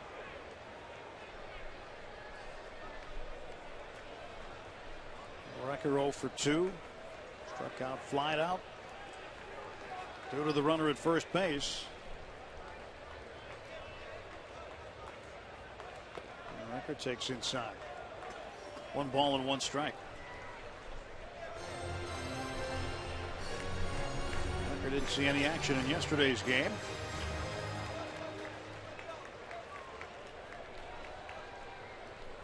When he does start behind the plate, the Mets are 10-6.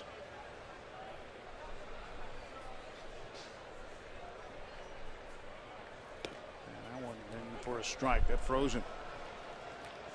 Ball and 2 strikes.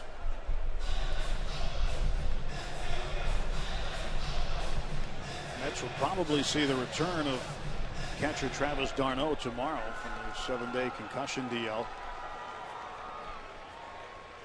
There was some thought he might be able to go tonight, but for whatever reason, looks like tomorrow's the day. He chased that one. Thus has to throw down with 2 down. And that's the inning. No runs, no hits, 1 left. On to the 6th. Pirates looking to get on the scoreboard.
Baseball on Root Sports is brought to you by Barrel Automotive. We're driven to be better. And by Levin Furniture, proudly featuring solid wood American-made Amish furniture. For furniture that lasts, shop Levin. Let's go Bucks! 2-0 New York. 4 hits for the Mets, just 2 for the Pirates. And he's probably checking on what's going on Frozen Pond. Rangers chance to close out the Canadiens tonight. Bunch of tickets to the Stanley Cup Finals. And Edinson Volquez, a little disappointed tonight. 5 innings. Got the handshake from the manager in the dugout. And Josh Harrison trying to help get things going here. He's 0 for 2. Unless the Pirates do something here, Volquez still has got 1 run. One single run of support in this ballpark. What, 4 starts? 4 starts, right? Yeah, he is 0-3 career here. And on the hook right now, but again, his teams have only produced 1 run in 4 starts for him while he's been in the game. Season high 6 strikeouts for Volquez. Harrison 0 for 7 in the series, went 0 for 5 yesterday. 3 balls and a strike to Josh.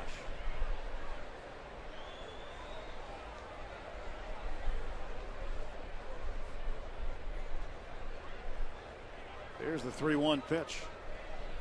That's high, ball 4, and J-Hay gets aboard. Leadoff man on. Now that brings the tying run to the plate, and Jose Tabata.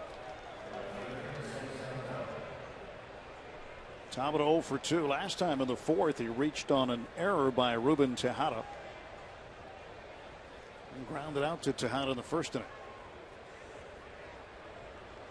First time Harrison's been on base in the series. 265 the average for Jose. Looks at a strike right on the edge. Pirates 23-27, 3rd place in the Central. Mets 22 and 28. Last place in the East. And this one to the right field side, and there is Bobby Abreu to make the catch. Didn't have to go very far. Had it played just right. Starting that line.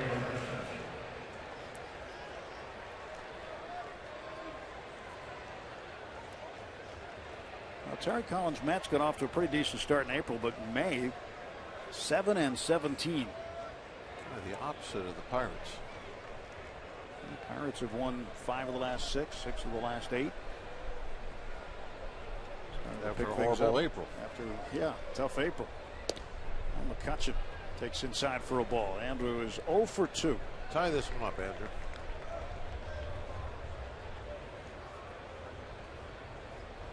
He's due for one. He's overdue for one. Coming into the game, Kutch with a .412 average against left-handers. That's good for 4th in the National League. Rio 6 on the season, 4 home runs, 23 RBIs. McCutchen bounces it foul. 2 balls and a strike. You think, Bob, it's a product of him just getting fewer pitches to hit? He's walked so often, and that's probably not all of it, but I'm sure that plays a pretty significant part. That with all the base on balls he's been collecting, the pitchers aren't coming after him. Most of them aren't, anyway. And, not seeing pitchers to hit out of the ballpark. Every now and then, Kutch does go through some dry spells hitting home runs, but he'll get out of it. And he'll hit 4 or 5 in a 2-week period. Too much bat speed right there for the ball not to go out of the yard occasionally.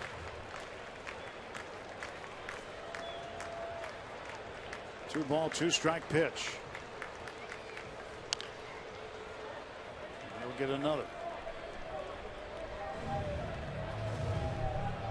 Kutch almost hit one out in the first. Hit it very deep to right center field, and the center fielder Juan Lagares caught up to it, caught it up against the top of the wall.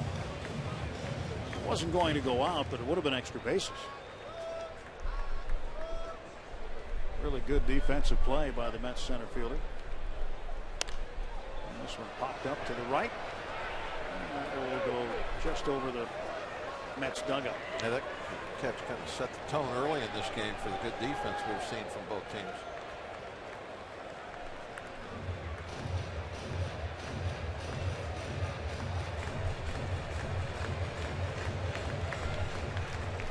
Moving to Hana, standing play.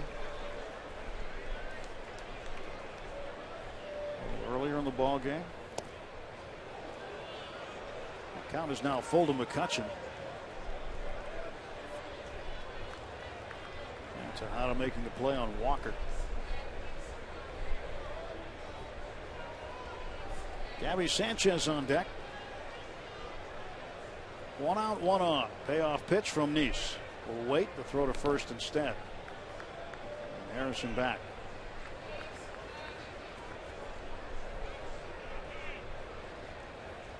Nice just checking to see if Harrison was going to be on the move.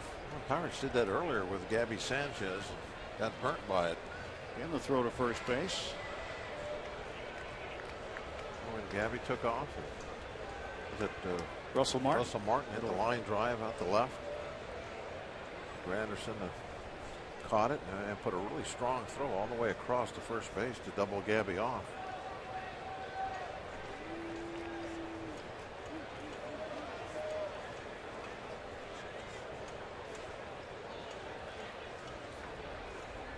And now Recker will go out and talk to Nice. They want to get on the same page. Well, you have one of the best hitters in the league up there as the tying run. You got to make sure you're not second guessing yourself.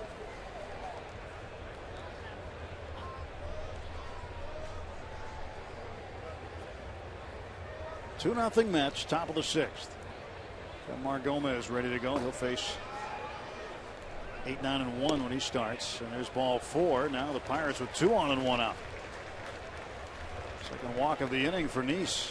He threw that about a foot outside. No chance for Kutch to hit it. Well, head back to 1960 for Pirates Game 7 World Series win over the Yankees on Root Sports Classics. Experience this legendary game like never before with personal stories and game recollections from Vernon Long, Bill Verdon, Dick Groat, and the man that hit the game-winning home run, Bill Mazeroski. Pirates 1960 World Series Game 7, Friday at 6 on Root Sports. So Dan Worthen, the pitching coach, has visited.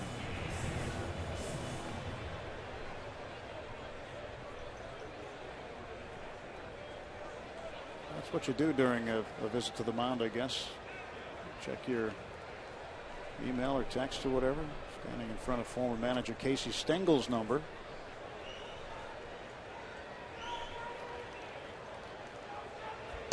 Gabby Sanchez is 1 for 1, takes a strike.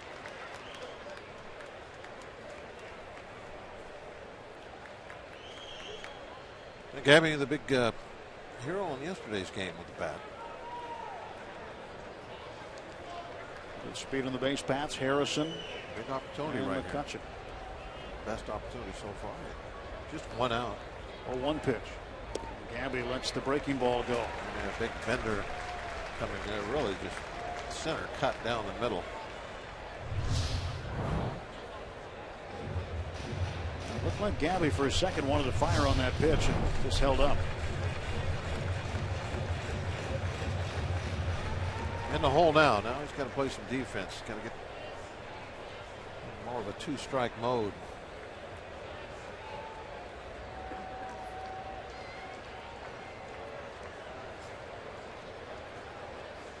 Nice.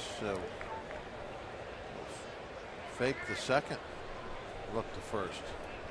Remember they used to do that to third all the time? Yeah, that's illegal now to go to third to first. But you can go to second. You can fake the second and go to first. Why, I don't know. Gabby stays alive. Just caught a piece of that one. Fouled it off. Why do you suppose they took the other rule out of the game that had been in the game for a long time?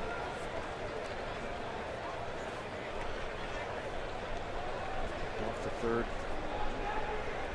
First move. Can't do that anymore. You can't.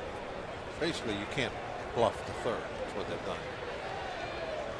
Doesn't matter what you do after that. Throw or not. Yeah, it doesn't matter. Gabby pulls this one foul out of play. If you step to third, you have to throw the ball to third, just like at first. But not at second.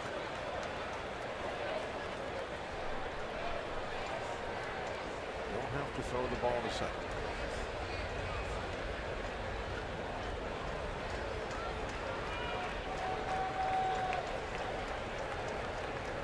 So no balls, 2 strikes to Gabby, 1 out, 2 on. Nice's pitch. Gabby rolls it foul up the first baseline. Duda makes a front. Like Gabby just kind of cued that off the end of the bat, didn't it?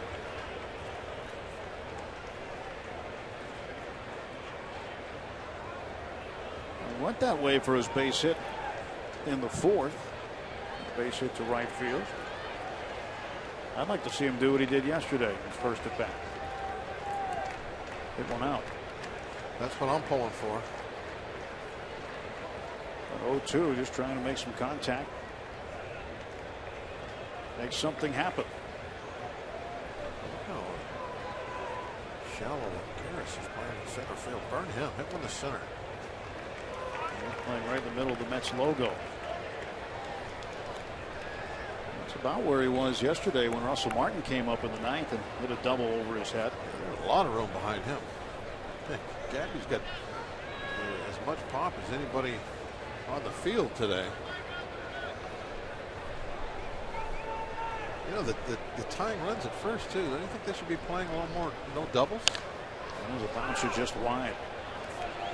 Well, they got caught yesterday not playing no doubles late. Marte hit a ground ball down the line. And had David Wright been playing no doubles in this situation with a 1-run lead in the 8th, well, this is he would have made a play. This is not. It's too early in the game to really be playing the classic no doubles, what you're supposed to be doing. But you know, right now, you take maybe a little bit of a step to play a little deeper than you normally would, knowing that the tying run is over at first base. But they're doing the opposite. They're actually kind of sneaking forward a little bit in the outfield. Sanchez, better piece of that one, but fouled it off.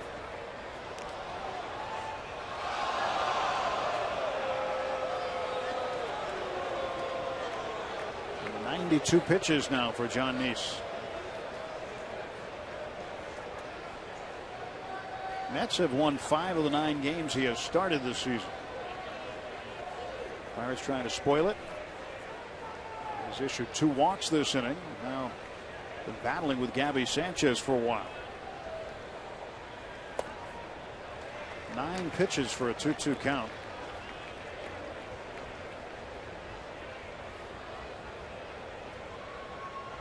Kind of like that bat that Duda had last inning. Ended up walking, fell behind 0-2 and got in a battle, and that's what's happened here with Gabby. So the Mets pen is quiet, nothing happening. Gabby took that curveball for strike 2. Since then he got tough.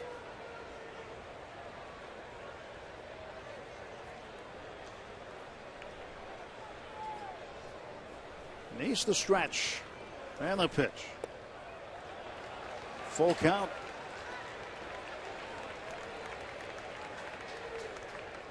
Anthony Recker wants a word with his pitcher.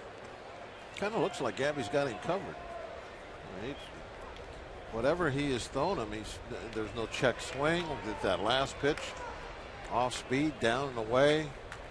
Just kind of watched it all the way into the glove. Was ready if it came into the strike zone. Russell Martin on deck. So 1 out, full count.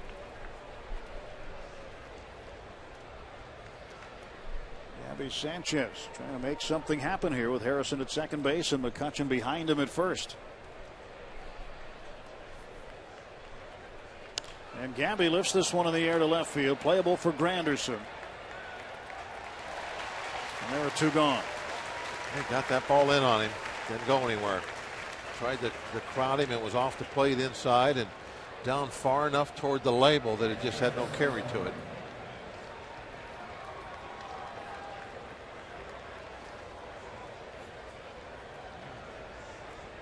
Up to Russell.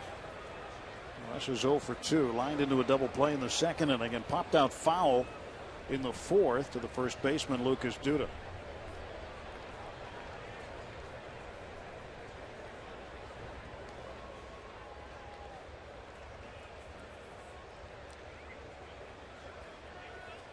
Granderson off the line and left, and 2 steps over to right center field. Lagares, the center fielder. First pitch to Martin. Breaking ball taken for a strike.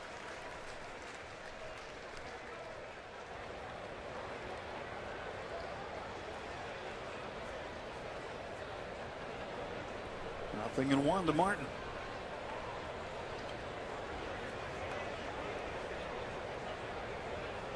This will be the 28th pitch this inning.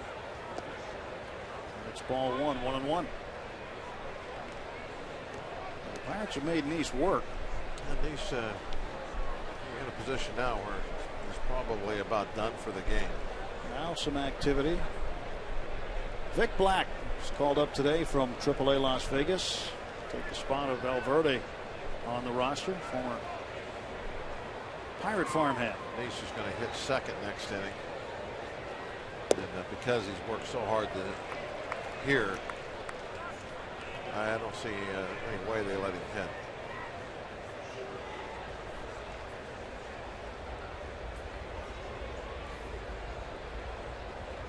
Six for 17 with runners in scoring position. Here's Martin.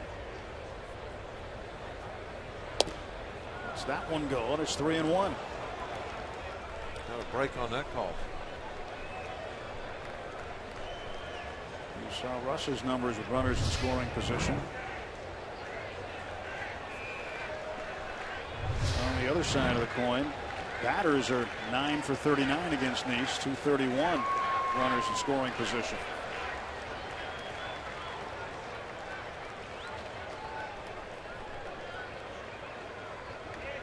So 3 balls and a strike to Russell Martin.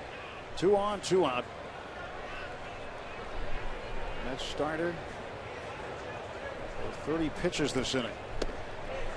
And he has walked Martin. And the bases are loaded with 2 outs for Starling Marte. 3 walks this inning. And that has loaded him up.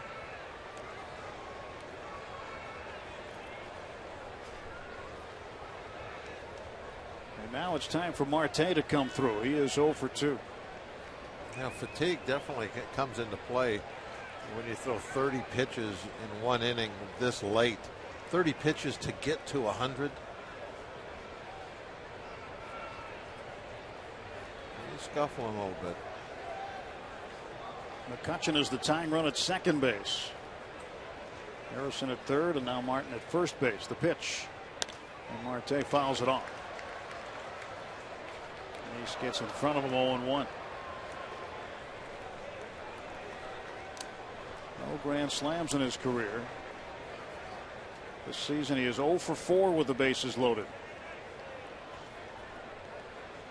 Josh Harrison, Andrew second. Russ over at first. And the 0-1. Inside, 1 ball, 1 strike. You know, watching the outfield after the ball 4, they pretty much stay exactly where they were. It's like wherever the tying run is making no difference to them whatsoever. They're playing the same spot where the tying run is at first as where the tying run was at second. 1-2.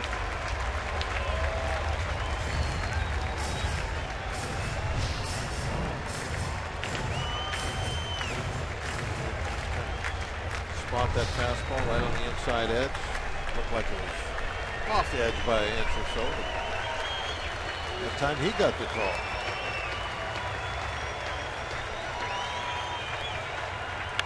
And Marte a base hit. Harrison in. McCutchen will score, and the ball game is tied as Starling Marte drills a 1-2 pitch to center field. It's a brand new ball game in New York. Now we talk about fatigue. This is fatigue here. Anise has been able to hit his spots pretty much most of the game. I mean, he's a control type pitcher. This ball is supposed to bounce. Recker's calling for it to bounce, and look where it was, right down the middle, belt high. He's just tired.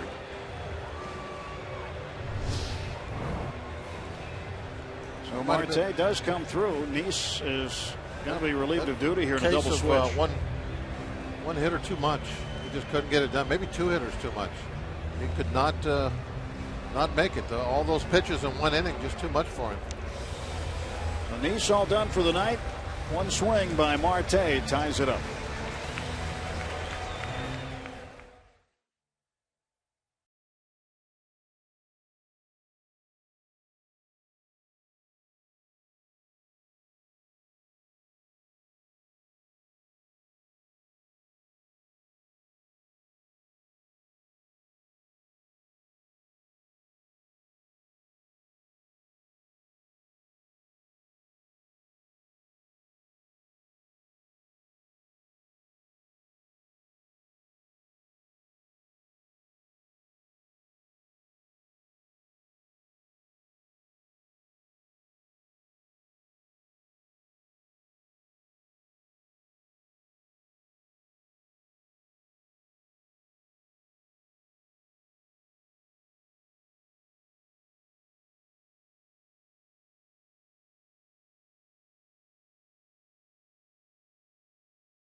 tough night for John Neese. He's already thrown his hat. The double switch has Eric Campbell going to first base for Lucas Duda. And Campbell will bat ninth. And here's Vic Black, former Pirate farmhand, and Black, 18 games already for him. As we know, he's got a big fastball. He can throw hard. You got to gear up for it.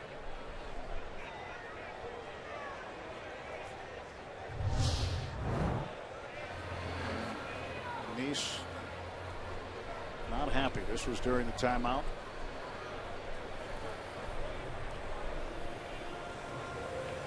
Walks 3 in the inning, then gives up the 2-run single to Marte. 5th multi-RBI game for Marte this season. He had one on the 21st against Baltimore. That was his last one. 2 on, 2 out, and Neil Walker gets to bat left-handed for the first time against Vic Black, who delivers ball 1. Now, Nate's just threw too many pitches in a short amount of time, and the fatigue got to him. And then one of the sure signs that the red flag is when the control starts going away from a guy that's been showing good control throughout the game. That's up high, 2-0. Black coming up from AAA Las Vegas, where he was 0-1 with 7 saves, had a 1.45 ERA.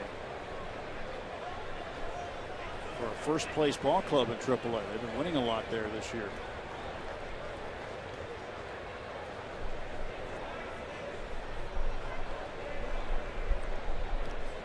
Their pitch. That's up and away. Black was the 26th man for Sunday's doubleheader against Arizona. Didn't pitch.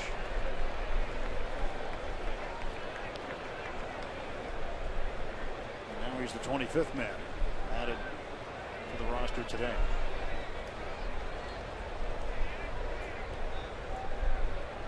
.30 pitch.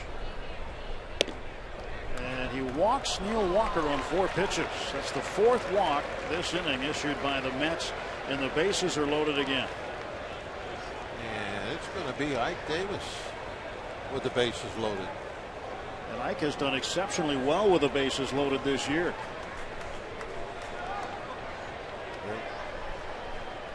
I know all about the first grand slam he hit. That was as a pinch hitter.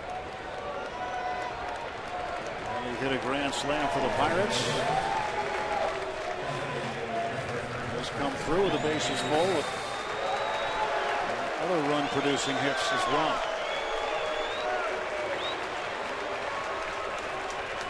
Well, Ike thought coming into the series he didn't know what to think about a reception that he'd have, because he knew that he underachieved here in New York.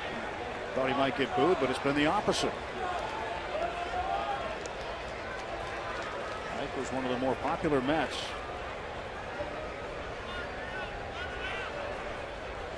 So a chance to give his new team the lead. 2 outs, bases loaded, and Black delivers. And there's a fastball that pops in there at 98 miles an hour.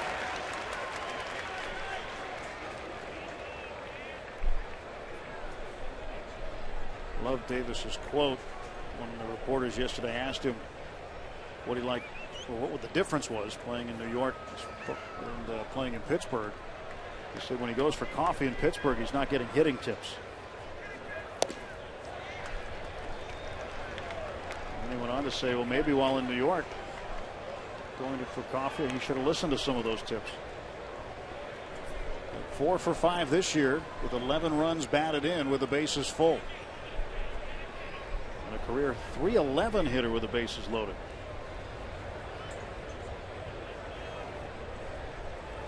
Oh, swing and a miss on off-speed pitch.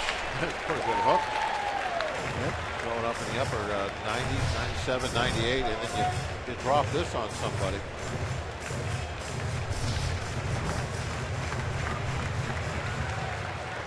So 1-2. Does he come back with it or go back to the heat? After that, doesn't matter. He's got a pitch to play with too. Whatever it is, he wants to be edgy with it, not down the middle. And Ike slaps this one foul. The other thing about Ike is he's been very good with 2 strikes on him. That was emergency swing back. That was please foul this ball off.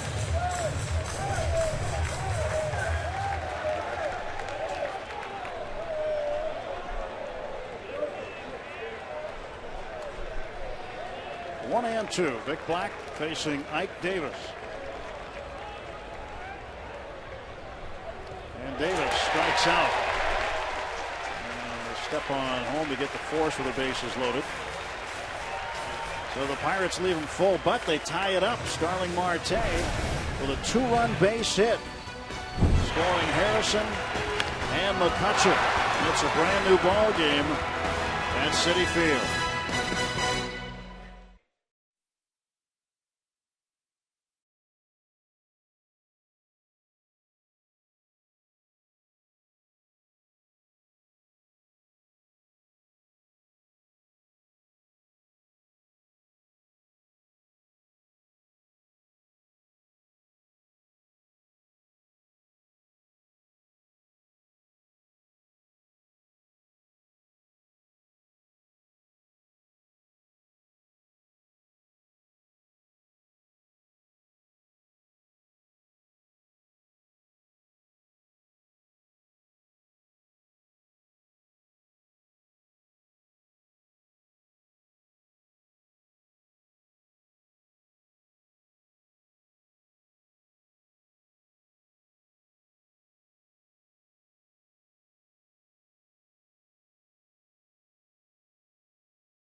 By the authority of the Pittsburgh Pirates and may not be reproduced or retransmitted in any form, and the accounts and descriptions of this game may not be disseminated without the express written consent of the Pittsburgh Pirates.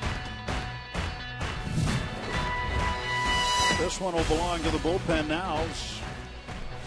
Edinson Volquez off the hook. 2-2. Edison got some run support. Got 3 runs now. Yep. They'll end up with a no decision out of this. Marte coming through. He's 1 for 3. Jordy Mercer is now the new shortstop, taking over for Clint Barmas. He'll bat 9th, which will be first in the top of the 7th inning, and Janmar Gomez slipping into the 8th spot, vacated by the pinch hitter Ike Davis. Yeah, there's an opportunity for Janmar to pick up a W. You never know. When you're pitching out of the bullpen, you might go a couple of months without ever getting a chance for a win. Janmar's got one right now. It'll be his first. We'll face Ruben Tejada, the 8th hitter, and Eric Campbell, first baseman.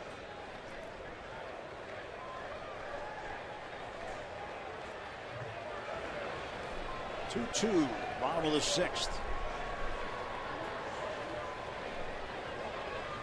Tejada takes a strike. He's 1 for 1. He doubled and scored in the 4th. Back in the 2nd, he walked.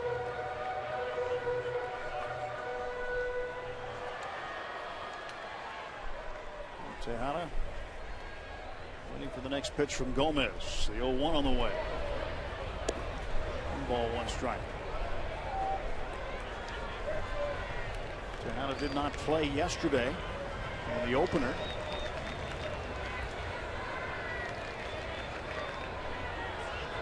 19 walks on the season, 5th most by a National League shortstop. 2-1. There's some hits to go with those walks.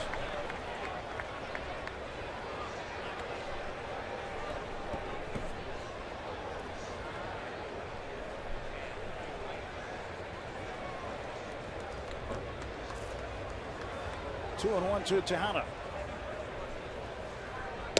There's a strike. Fastball at 91. 2 balls, 2 strikes.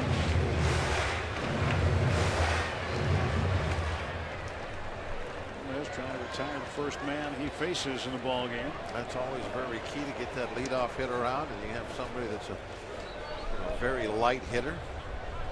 It's a must. Tie game. Second half of the ball game. Got to get that first guy. Mar's retired 10 of 14 first batters he's faced. Payoff pitch to the shortstop Tejada. Bouncer wide of third base.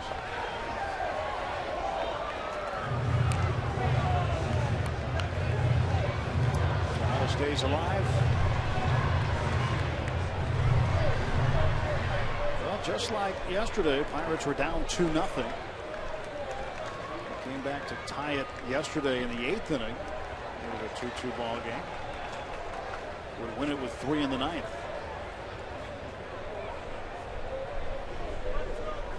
3-2. He walked it.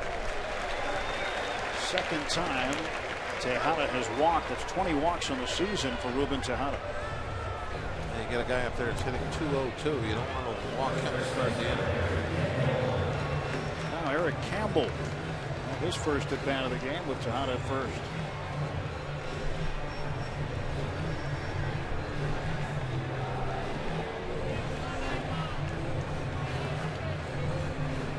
Campbell was called up from AAA Las Vegas on May 10th. It is big league debut as a pinch hitter that night.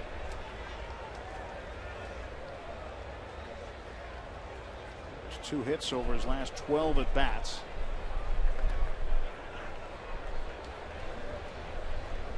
Even though the Mets are calling a number of guys up from AAA, just reading the papers here in New York, which is always entertaining anyway.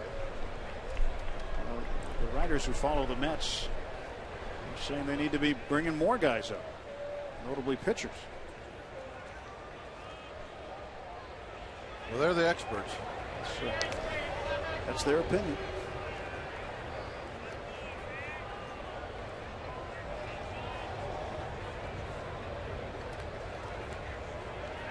Headlines are great here. Headlines in the papers. One of them today was City, spelled C-I-T-I, after City Field. Called it City Dump after the loss yesterday. And that one goes to the backstop. Down to second. Tejada on a wild pitch.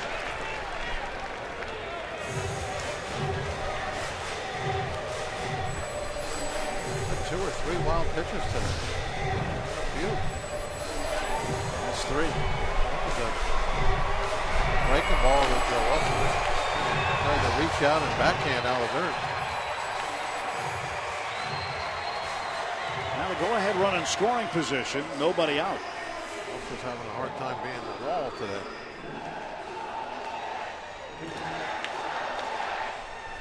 Well, the wall's only so wide.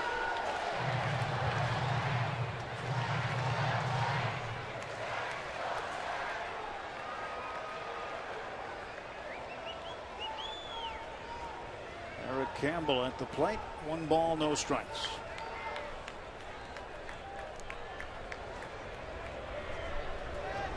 Gomez looks back at Tejada at second base. And a 1-0. And a ground ball to the right side. And Tejada looked back to the bag by Gabby Sanchez. Campbell is out. Nice little defensive play there by the Pirates. Gabby in tight on the grass, so even though the ball was hit to the right side, it gets to him so quick. See where the positioning is? And in Tejada's mind, he wouldn't be able to get over there, so he held his ground. Well, 1 out. Tejada remains at second base, and back to the top of the order. Juan Lagares, the center fielder, takes a strike.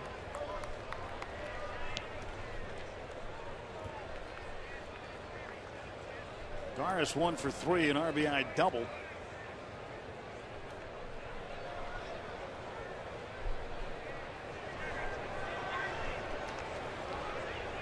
Facing Janmar Gomez. Chase that one. Gomez gets ahead 0-2.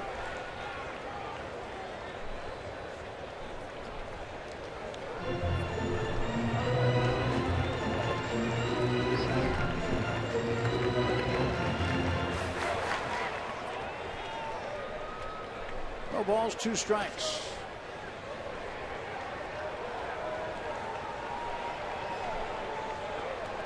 Mark checks the runner at second again, and now the pitch coming. And this one gets away. It's another wild pitch. Lopez had 2. Now Gomez has 2. And this is a big one because now with only 1 out, the go-ahead run is at third. Hey, you kind of waste the good defense there with Gabby in on the grass. That ball hit at him. Another breaking ball that got by. This will cause the infield now to come in. Bucks trying to cut down that go-ahead run.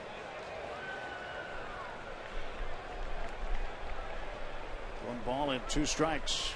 Now the pitch coming to Lagares. Inside 2-2.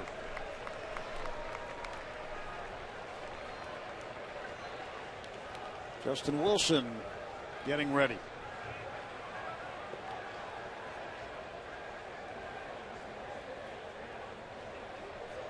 Have activated the bullpen here in the bottom of the 6th. Here's the 2-2 pitch. Right here, Gomez would love to get a strikeout.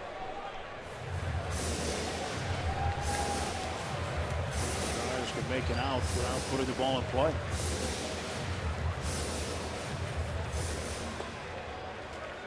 Good chance that this is his last hitter, even if he strikes him out. Daniel Murphy, a left-handed bat on deck.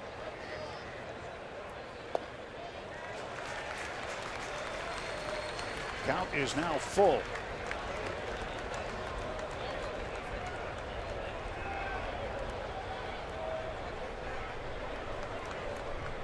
Doesn't matter. There's 3 balls on the board. You still got to make a pitcher's pitch right now. Whatever you decide to throw, fastball, slider, it doesn't matter. It's got to be right where you want it. Go ahead and take a risk of ball 4. And the base hit, and Mets have the lead. Lagares reached for it, and he has driven in his 2nd run of the ball game. 3-2 New York. Not a bad pitch. He got it right down knee high. You could hear the bat break. It was right off the end of the bat. A little slider that in the middle of the plate, but still it was down by the knees.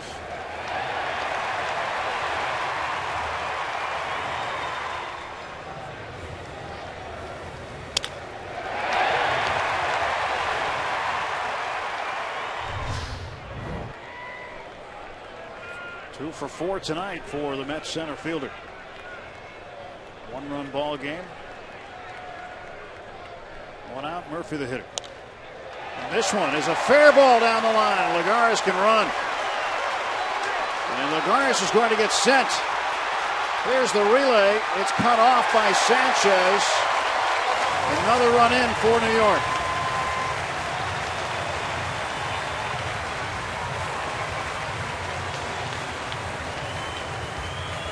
Lagares scoring all the way from first base. And the 2nd extra base hit of the game for Murphy. Gomez does pitch to Murphy, and he shoots this one down for the double. And with Lagares' speed, he ends up scoring from first base without a throw. It really looked like he made some nice turns around the bases, going in head first, even though the ball got cut off out in the infield. RBI 21 for Murphy, his 13th double. Clint Hurdle coming out to get Gomez.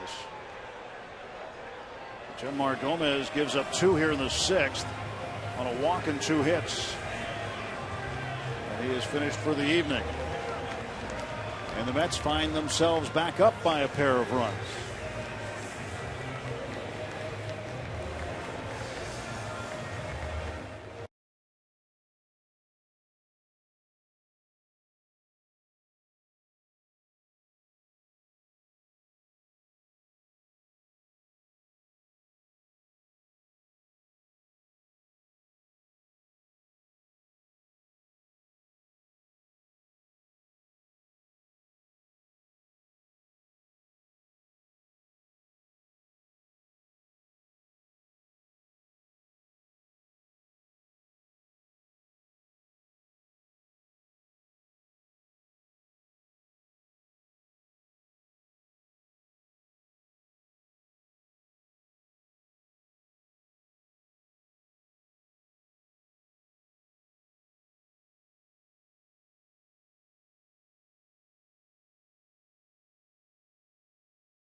in the Martinsburg, West Virginia area.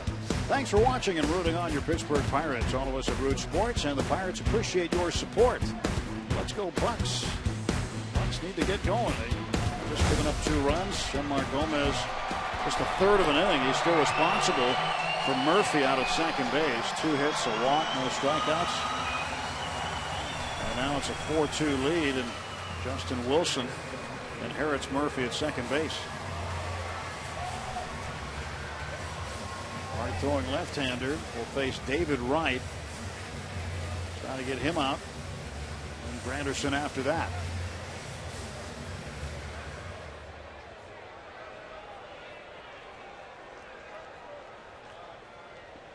So Murphy at second base.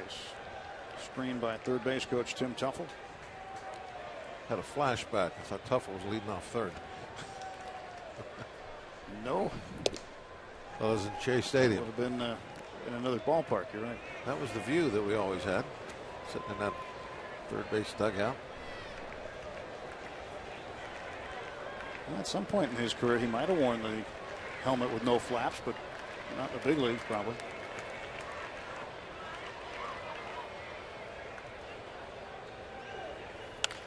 David Wright, slowly hit ground ball. Mercer gobbles it up, fires to first.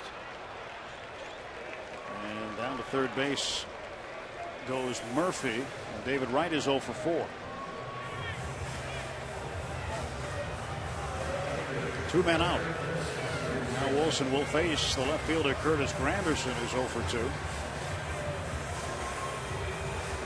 Granderson also with a base on balls mixed in there tonight.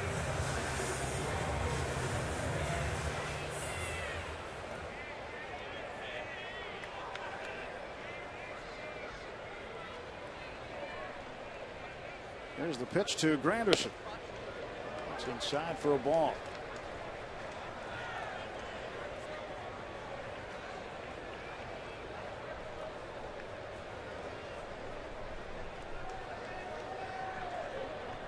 Granderson signed as a free agent with the Mets in the offseason. Played across town with the Yankees prior to that. And we have seen him in interleague play with the Tigers before. Murphy off third, 2 out, 1-1 pitch coming to Granderson. There's a strike, and it's 1-2.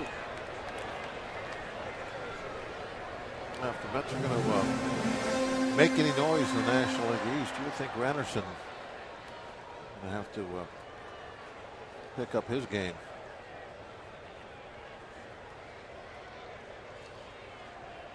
One-two pitch. In the dirt, 2-2.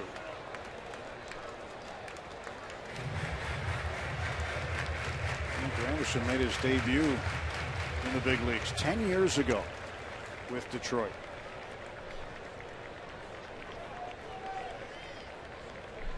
Went over to the Yankees in 2010.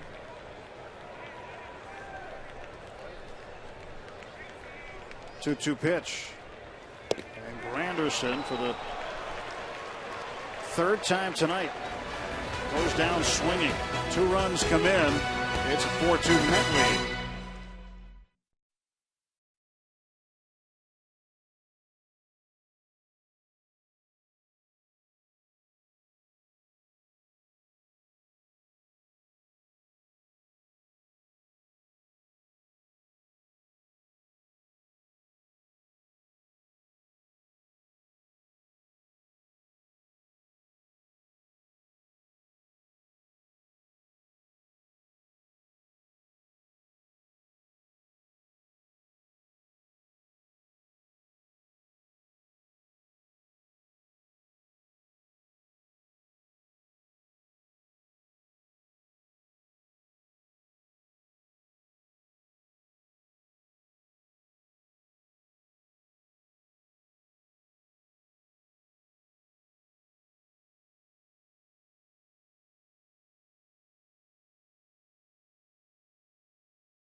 Giants provides Major League Baseball's first walk-off win by video review. Jason Grilli mows down 3 of the game's best hitters.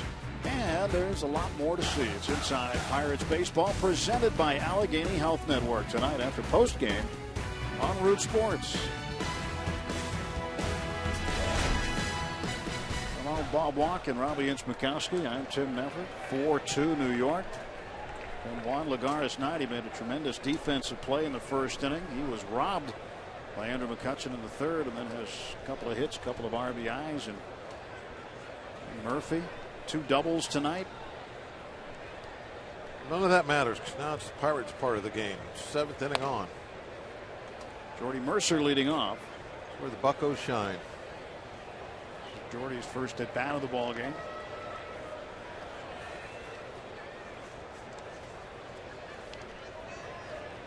.197 for Jordy, trying to pick that up.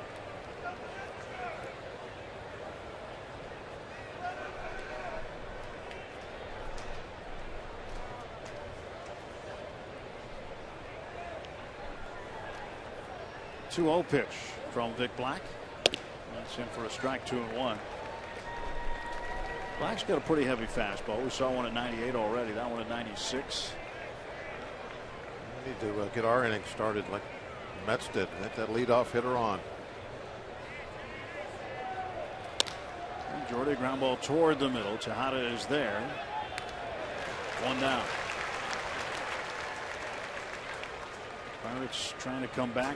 15 comeback wins this season. That's tied for the second most comeback wins in the majors, along with the Tigers and Angels. White Sox have 16 comeback wins. Look at those runs scored after the 7th inning. 41% of their total late in the game. That's 3rd most in the National League. Bullpen, 2.73 ERA in the 7th inning or later. That's 5th best in the NL. So the Battling Bucks trying to battle back here with 1 out. Harrison without a hit in the series. He did walk and score in the 6th, though. Hey, looking to get a base hit. Starting at 3rd base tonight. Settling in right field mostly. Recent days, but the left-handed starter Nice. Then Hurdle starting Harrison at 3rd and keeping Pedro Alvarez on the bench tonight.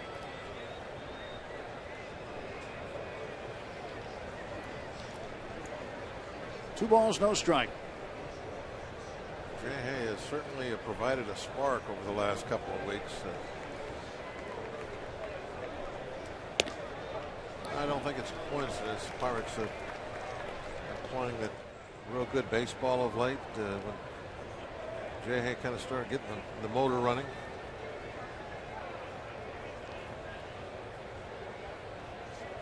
(2-1). Jay Hay fouls it off. Count is even. 2 balls, 2 strikes.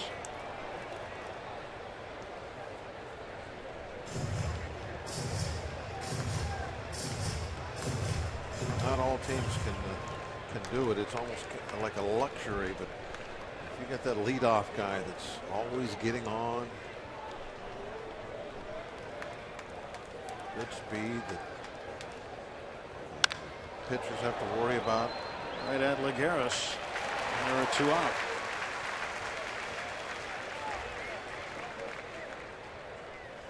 So bring up Jose Tabata. Off the bat from the MLB Fan Cave. Takes the love of the game to the next level, going behind the scenes with the biggest stars in baseball and pop culture.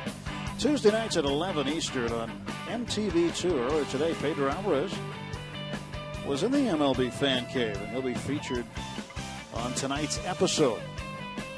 Check that out, 11 o'clock on TV2. Is it like a cave, really, or is it just like a cool basement? I think it's a cool street level kind of area.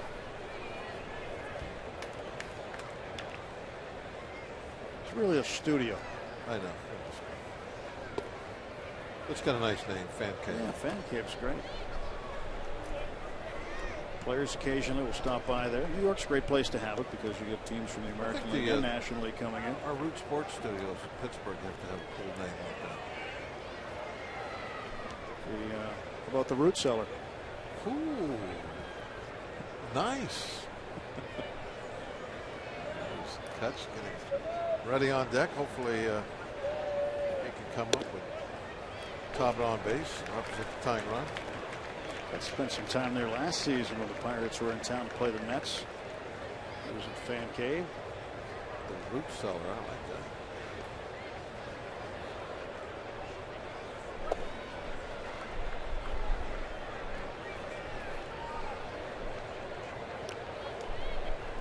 Rick Black.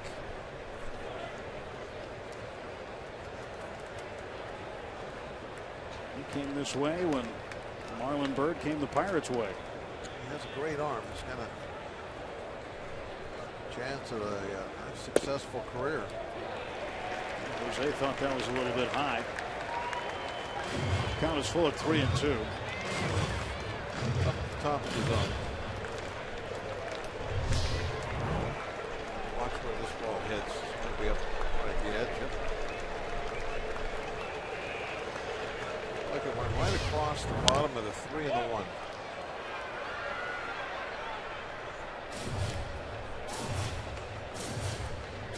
Able to hang it tough with a 3-2 count. Black made his major league debut with the Pirates last year during 3 games. 4 innings of big league time with the Bucks last year. And 5-3 in AAA with Indianapolis. 251 earned run average and 38 appearances. And there is ball 4. So a 2-out walk is issued.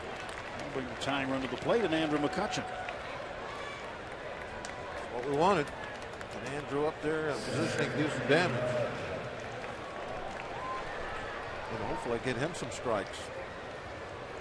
I like it when he comes up and there's runners on base. A little tougher to pitch around him.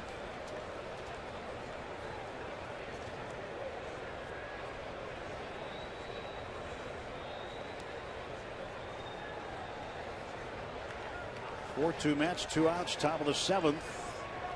Tala at first base and Kutch at the plate.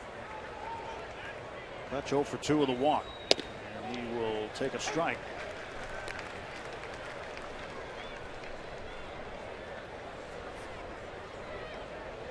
And Black and Dilson Herrera were sent from the Pirates to the Mets. And Marlon Byrd and John Buck. Buck, the catcher, came the other way. It was on the 27th of August. That trade was made. Certainly both players had an impact. I think Byrd, his impact was huge last year. It really was a great late season pickup. He hit a home run his first night on the job with the Pirates. Made a big difference in that lineup. Played some nice defense out in the outfield.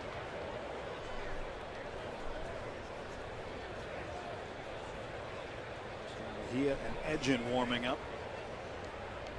2-1 to McCutchen. Black's pitch. 2-2. McCutchen took a shot at tying it up with this one.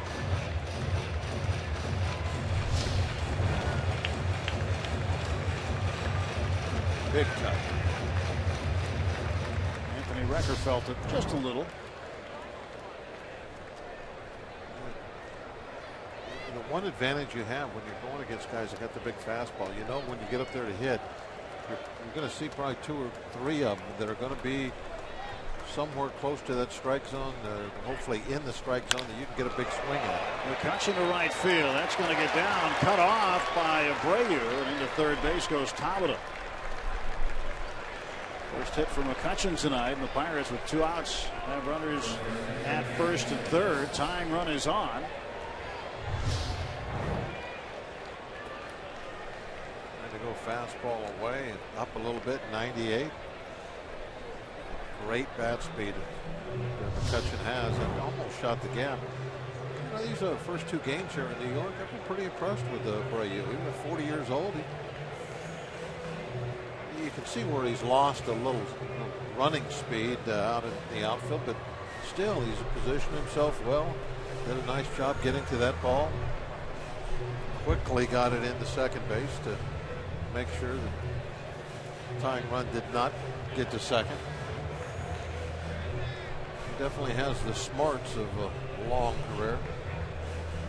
And he's hitting the ball pretty well.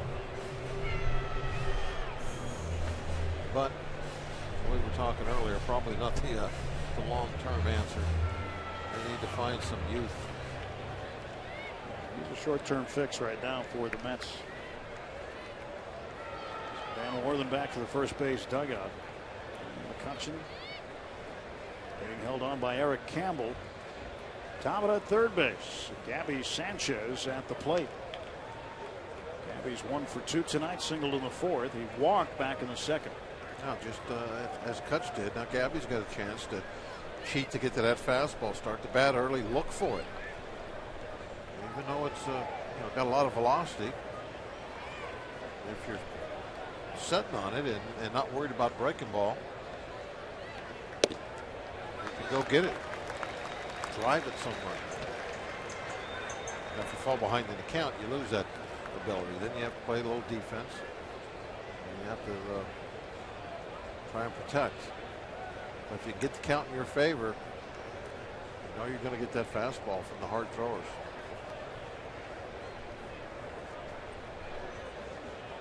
Throw to first. Kutch gets back there. Well, McCutchen at first. He's safe. Talbot observing from the other side of the diamond.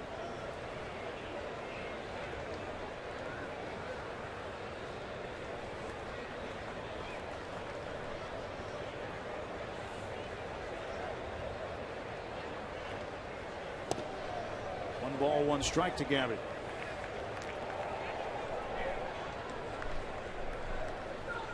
Carlos Torres now up. He has sat down. Torres has taken his spot. Edging the lefty still up. Black set. Now the 1-1 to Gabby Sanchez.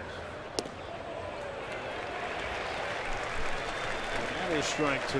That's the pitch that you hope he can't command when you're facing as a hitter.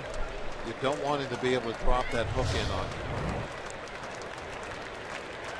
That really makes the job of hitting that fastball so much more difficult.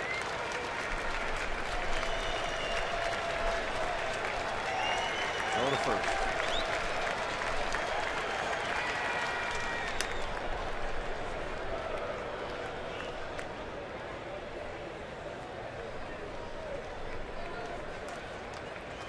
If you get that big lead off first base, you peek in there, you try to see that, and you know they're coming over. Or if you see breaking ball, that's the kind of pitch you want to run on. You want to run on that curveball. Here it comes. There's the hook. Gabby watched it.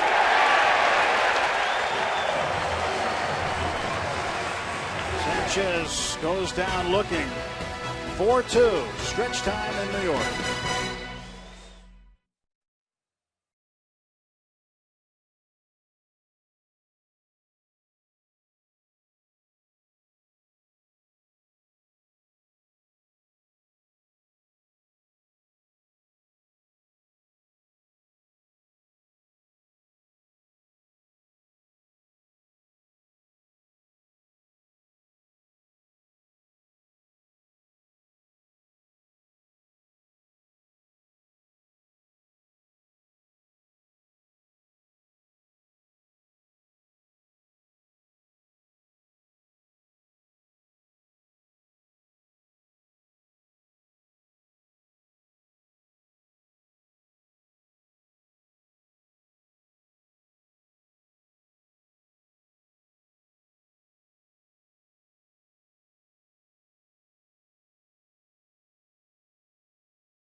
Pirates right now, who need 2 runs to get this ball game even again. And I'll tell you who's having fun down on the farm in Charleston, West Virginia, is Reese McGuire, last year's first-round pick. Extended his hit streak tonight to 17 games. That's the longest by a power player since Starling Marte back in 2009, who went 22 consecutive games with at least a hit. McGuire on the season going into tonight, batting .299 and playing strong defense behind the plate. And General Manager Neil Huntington talks about McGuire facing a challenge in his first full year as a pro catcher, and he's caught, thrown, and blocked really well. And he's getting his hits, obviously, as we saw a moment ago, and he has a very clean swing, which is a very good sign. Neil said it's really early to prognosticate how he'll finish the season, but he's certainly doing what they hoped he would do and made him feel good about drafting him. Now, McGuire was the 14th overall pick last year in the draft, so we got a ways to go to see how McGuire will develop as a pro, but the early reports are that this guy is a fantastic defensive catcher, and now we're seeing him starting to develop offensively in his first extended time playing a full season at the pro level. And Bobby Abreu at the plate facing Justin Wilson. You know, the thing I was impressed about, first impression of Reese McGuire, Bob, was after he was drafted, he said, "Where do I sign? Get me to Bradenton. Get me there. I want to play."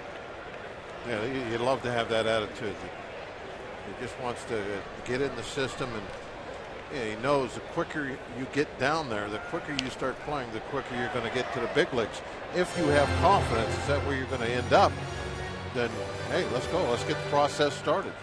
Austin Meadows also drafted in the first round by the Pirates last year. He got in early also.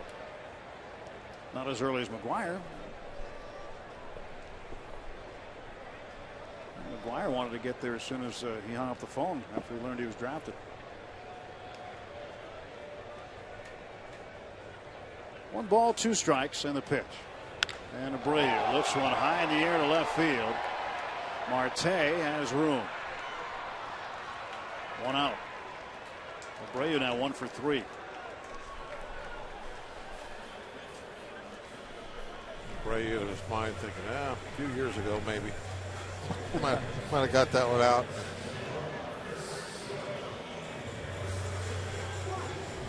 Or if he was still in Philadelphia. Yeah, if he was in Philly, that one might have had a chance. Not here.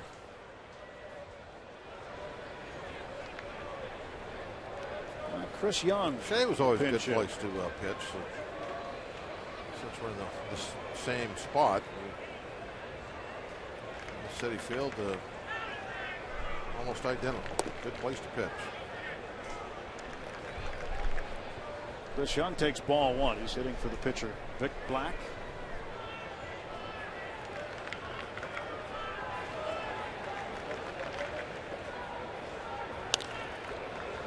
Ball and 1 strike. Young came in as a pinch hitter in yesterday's game.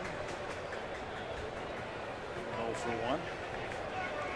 Ended up lining out in the 7th inning. Here's the shortstop. A breaking ball in for a strike taken. It's 1-2. Kind of like with Black out there.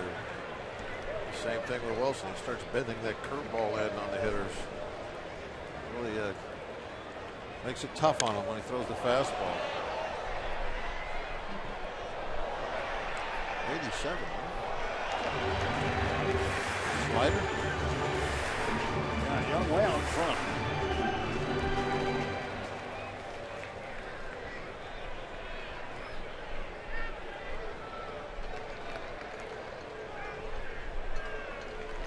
Curveball, wants it down.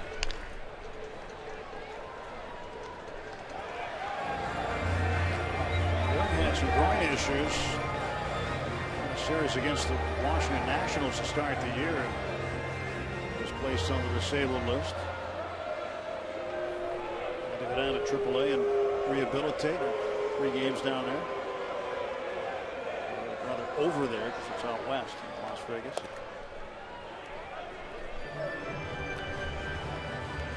Two balls and 2 strikes to Chris Young.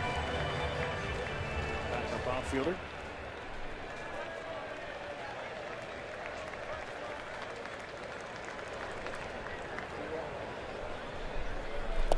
He goes down on strikes. Wilson got him.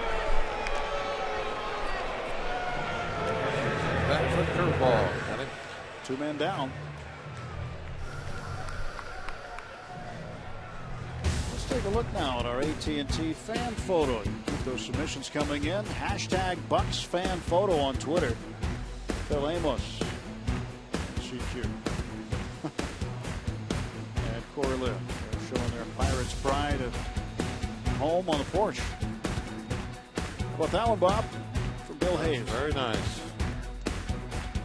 The thumbs up. You see that? All kids this time. No pets. Maybe tomorrow.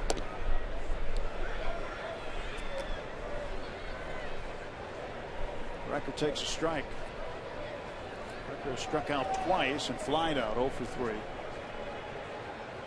Flied out in the 4th, struck out looking in the 2nd, swinging back in the 5th.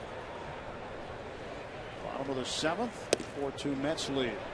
Did he go? Yes, says Jeff Nelson at first.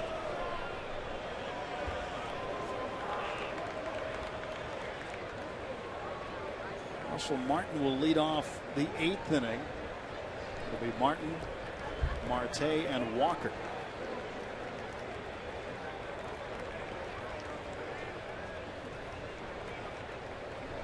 Martin hoping to set the table when he gets the bat in his hands.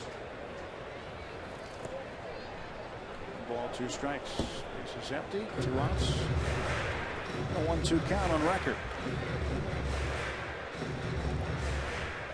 Record expecting some company behind the dish, perhaps as early as tomorrow. Travis d'Arnaud eligible to come off the disabled list on a 7-day concussion deal.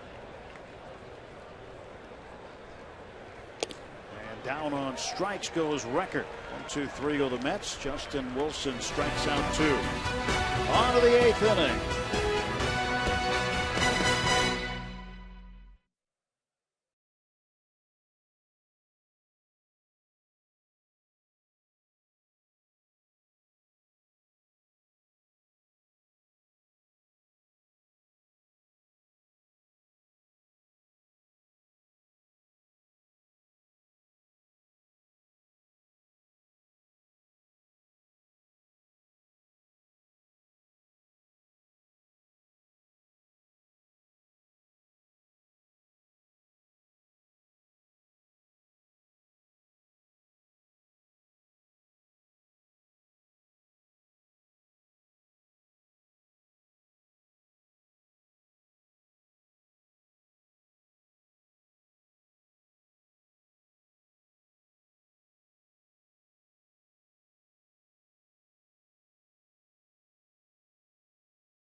Four runs, 6 hits, and an error for New York. 2 runs, 4 hits, and an error for the Pirates. Middle game of this 3-game set. Chris Young remains in the ball game in left field. Granderson out. Young will stay in. Oh, Granderson moves to right. And Abreu is out.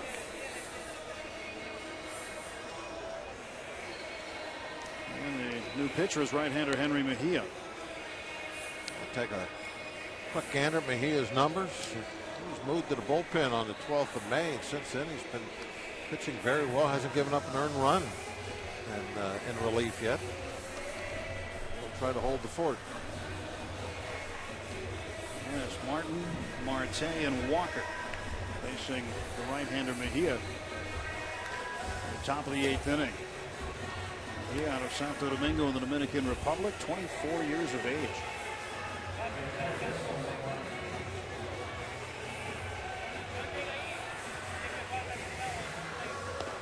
A little look of concern over some family members. His glasses look familiar.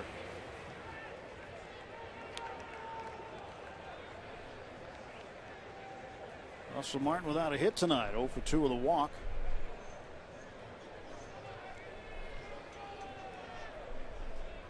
.257 on the season, a pair of home runs and 12 runs batted in. So Mejia ready to pitch to Russell Martin.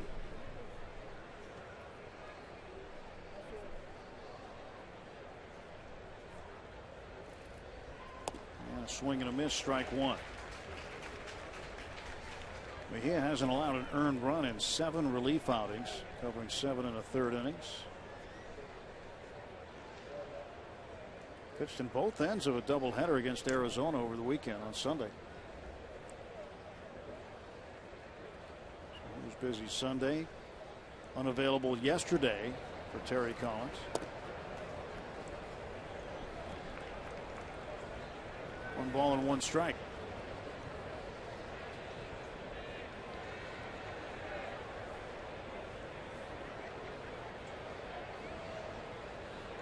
His first major league save, just his second one as a professional on the 17th of May at Washington. It's a scoreless inning and a 5-2 win. And that ball called a strike. It looked up and in. 1-2.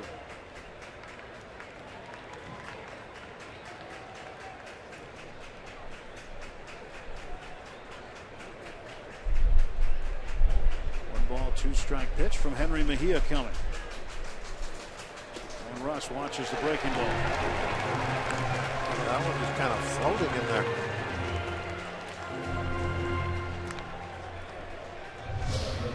there. Locked Russell up.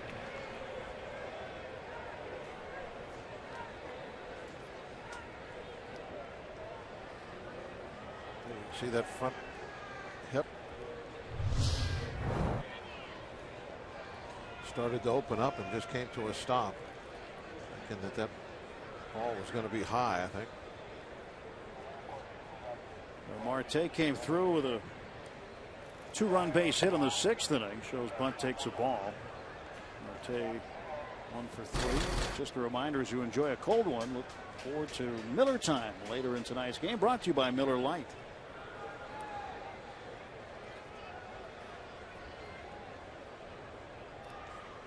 One 1-0 to Marte.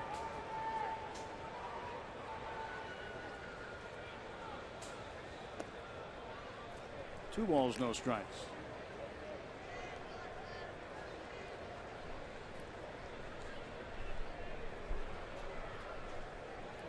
Starling hit a 2-strike pitch up the middle in the 6th inning. It was a 1-2 count.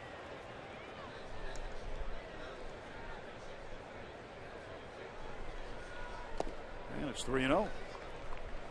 Mejia a pitch away from putting Marte on and bringing the tying run to the plate.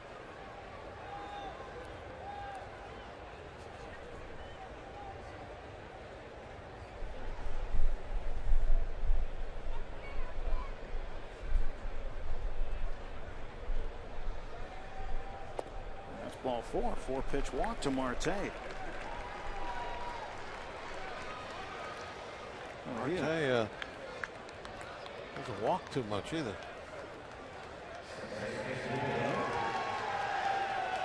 Mejia looked very good against Martin, and then a 4-pitch walk to Marte. With a 2-run lead. It wasn't like Marte can tie the game up in one swing. Still wouldn't throw him a strike. Oh, with that walk now, he has to deal with the tying run the rest of the inning. So Walker at the plate. The Pirates are going to send Pedro Alvarez out of the dugout. He's on deck now. Here's the pitch coming to Neil Walker. Ball 1. 5 straight balls delivered from Henry Mejia.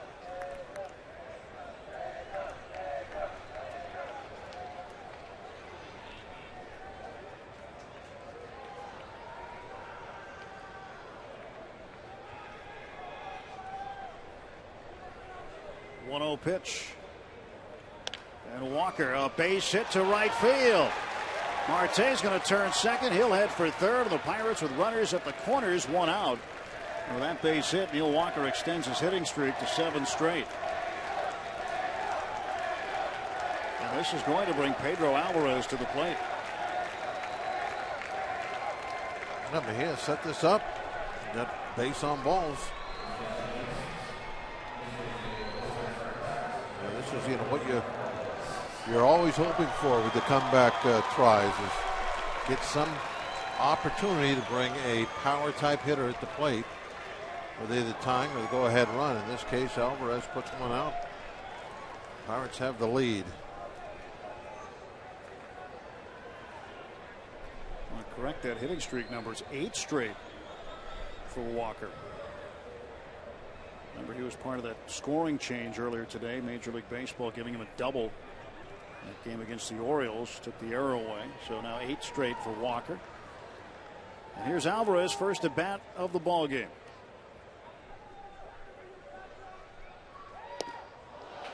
Pedro swinging for the upper deck, missed it.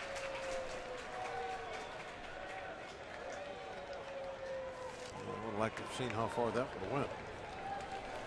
Yesterday, Pedro had a couple of hits, a single and a double.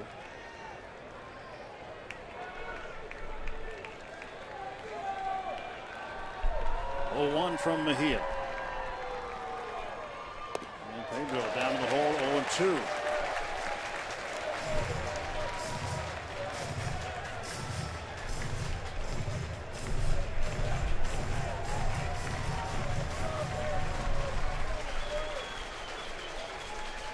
Down, 2 on. Pirates down 4-2 in the top half of the 8th inning.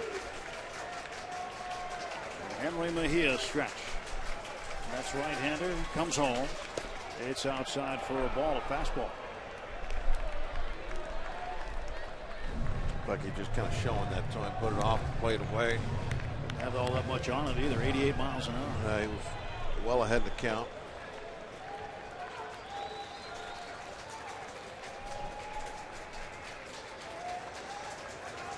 Try to go away again, I think. No, he didn't. They come in. 2 balls, 2 strikes now to Alvarez. Looked like Record moved outside. I think maybe Mejia just missed that bat. Record, he slid away. He wanted that pitch out there and a little backdoor breaking ball.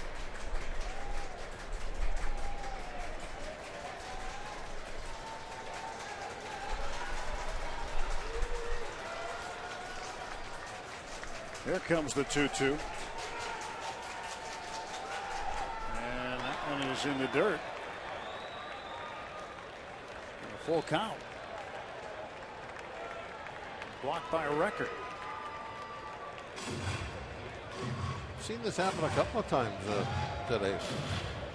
Both teams, where the pitcher gets way out ahead, 0-2, and then just can't seem to make that put away pitch.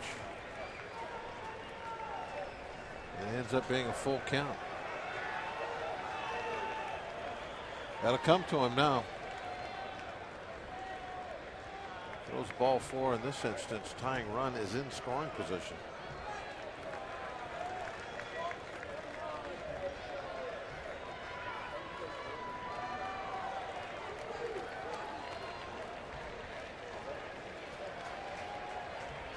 Mejia's payoff pitch to Pedro. And a ground ball toward the middle. Tejada, double play. 7.5 innings gone by. 4-2 Mets.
goes as we head to the bottom of the 8th inning. Take a look at the Nissan road ahead for the Pirates. Charlie Morton got his first win of the season last time out. He'll try to double that tomorrow against the Mets. He'll be opposed by 41-year-old Bartolo Colon. He's 3-5 with a .534 earned run average, just a year removed from finishing 6th in the Cy Young voting. Went 18-6 with the A's last season. So it's Colon against Morton tomorrow afternoon, a 1:10 start on the getaway day. And here is Jason Grilli pitching in the bottom of the 8th inning. Jason getting in what they call nowadays a low leverage situation. Nothing on really on the line, although it is still just 2-run ball game. They're more on the line than you would think, but not the normal pressure of closing out an inning, closing out a game, excuse me. And the first pitch is driven to right center field by Tejada. And he will take a big turnaround first. Base hit for Tejada, his second hit. He's 2 for 2 with 2 walks now. Leadoff man aboard for the Mets. Up out over the plate.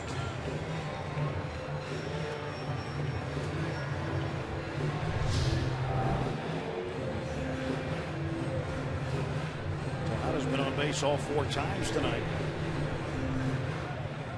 Here's Eric Campbell. Campbell struck out twice and grounded out to Gabby Sanchez at first. Beg your pardon, he's just grounded out to Gabby. John Neese in that spot struck out twice. So he's just 0 for 1.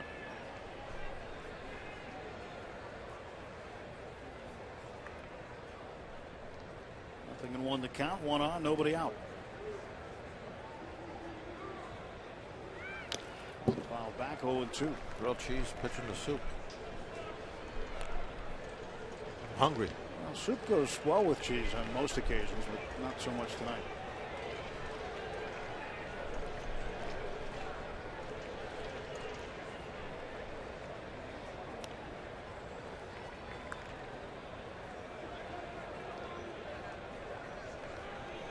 Really ready to pitch the 0-2 to Campbell.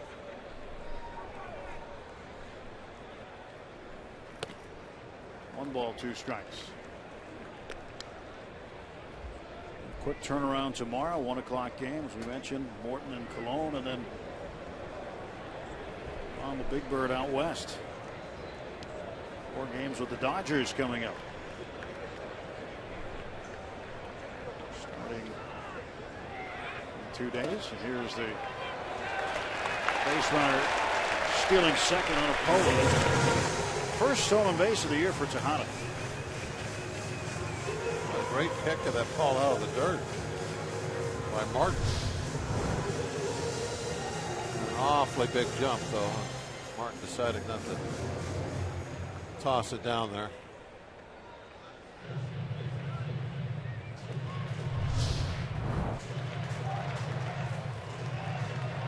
Runner in scoring position for New York.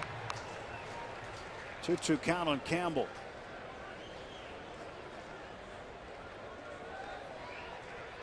Really working his way back into the closer's spot. Clint Hurdle wanted to see him not in a save situation before getting him back there. Swing and a miss, and down on strikes goes Campbell.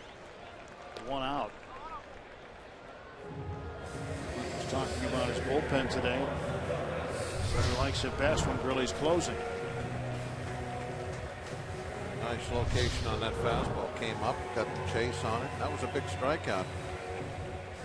Didn't want Campbell able to move Tejada to third base with a ground ball to that right side.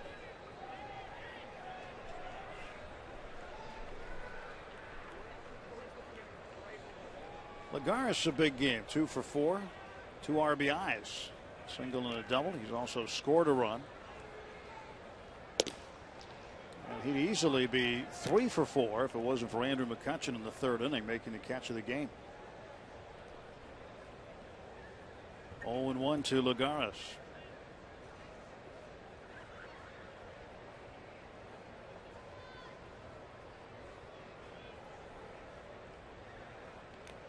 The 0-1 pitch. A swing and a miss. 0-2 to the center fielder for the Mets.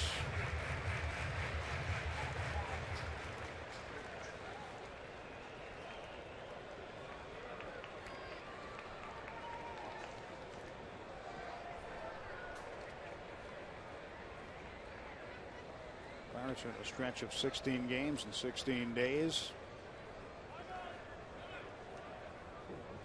So the bullpen needs to stay as fresh as possible. Tonight, Gomez, Wilson, and Grilly out of the pen, backing up Edinson Volquez, who went 5 innings tonight. And the 0-2. Trying to get that same pitch in the same spot, same result that he got Campbell.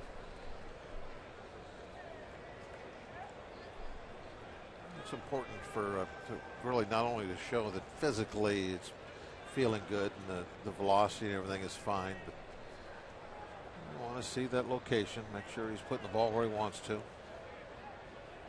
1-2 pitch. Before he resumes that closer role, he's got to get out there and show he's back to being Grilly.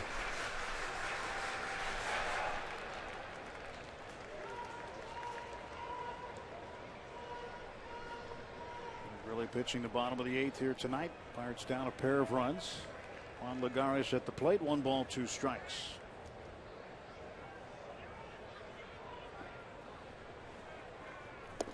Outside, 2-2. Jason maybe got a little trimmed up. Is his hair shorter? Yeah, it looks shorter.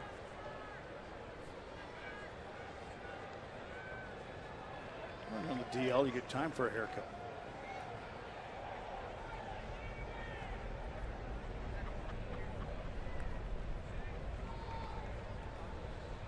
And the 2-2 on the way.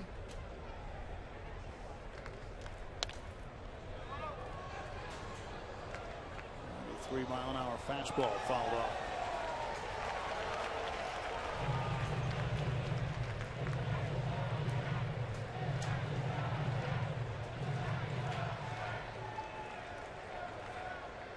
Kind of a subdued Tuesday night crowd here at Citi Field. A little more than 20,000 on hand. This is such a big stadium. 20,000 doesn't seem like much.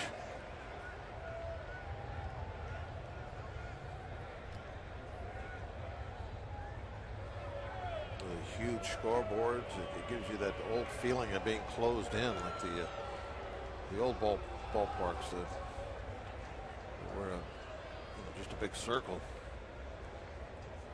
Can't see much other than the inside of the park.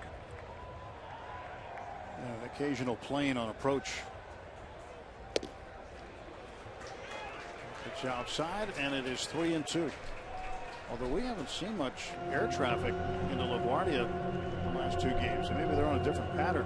Yeah, there's been some planes going, but they're landing, so we can't hear them.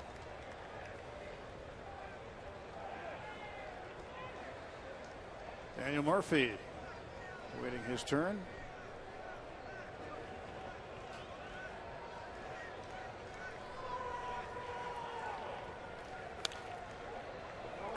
It is amazing what they've done in the last couple of decades, really widening down those jets.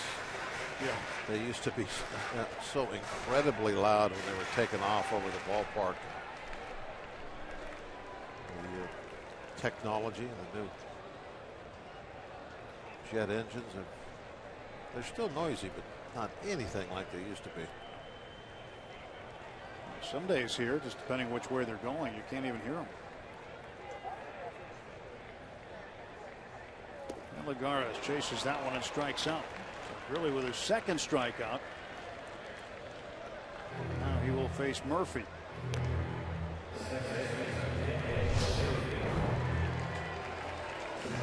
Gets the chase on that breaking ball. Another thing that is good about getting a couple of outings under your belt where the save's not on the line, you get these strikeouts and situations like this, and I'm sure Jason gets that old confidence right back quickly.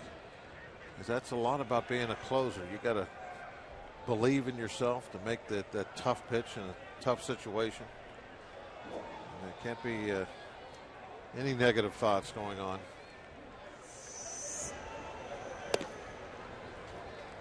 Murphy last time up doubled in a run.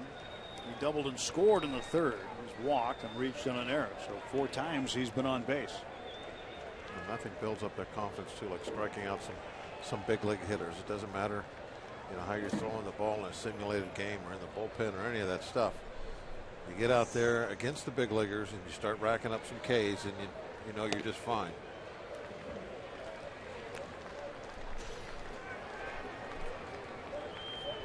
One ball, one strike.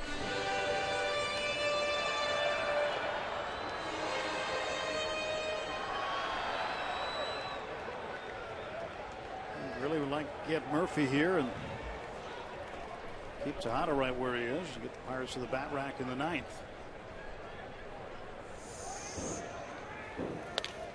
And strike 2. You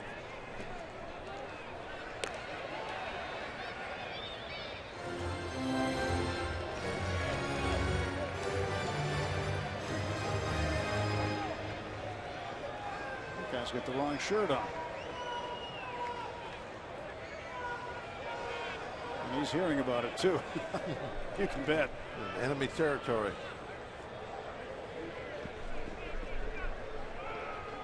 And the 1-2. It's outside. Yeah, New Yorkers they're not shy. They'll usually tell you how they feel. The place I've seen it might be a little worse than that is Chicago with the White Sox and the Cubs. They're fans. They do battle.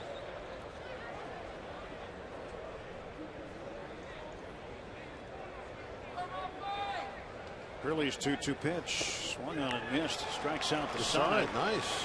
And gives up a hit. Faces 4 men. Good inning for Grilly. Mercer leads off in the 9th.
And now we head to the top of the 9th inning.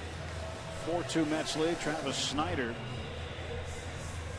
has a bat in his hands. He'll come out and hit at some point. Mercer will be out. And Snyder will hit for him. And Henry Mejia, a little bit of old school baseball, Bob. Going for a 2-inning save. save. How about that? Save. This is something you don't see anymore. And haven't for a long time. But Terry Collins has some old school in him. I mean, this team does not shift very much. They pretty much stay in their positions. Just maybe doing things in an old school way here, giving Mejia a chance for a 2-inning save. And trying to wreck it, Travis Snyder. After the game yesterday, Rock and I were looking at some stats from some of the older closers.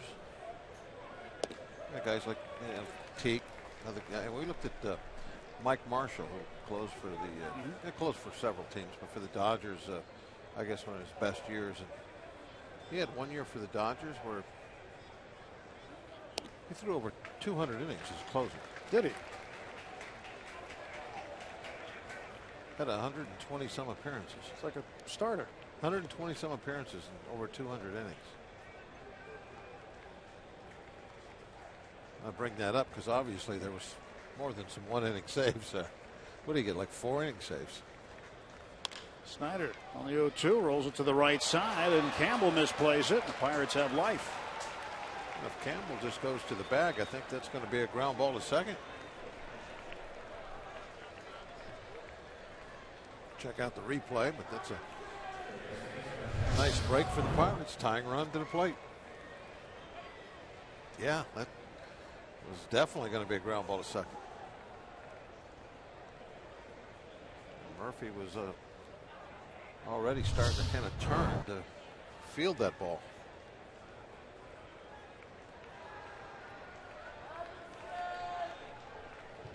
Snyder aboard. Pinch hitter on base. The error on Campbell. And Harrison looking for his first hit. 0 for 8 in the series with a walk. And he's behind in the count, 0-1.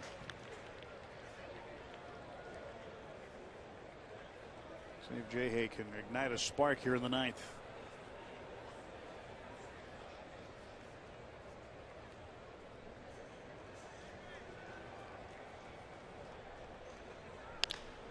Pulled foul for strike 2.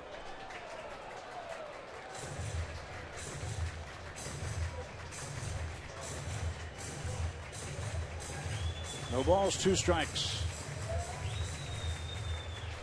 Henry Mejia, 24-year-old Dominican right-hander.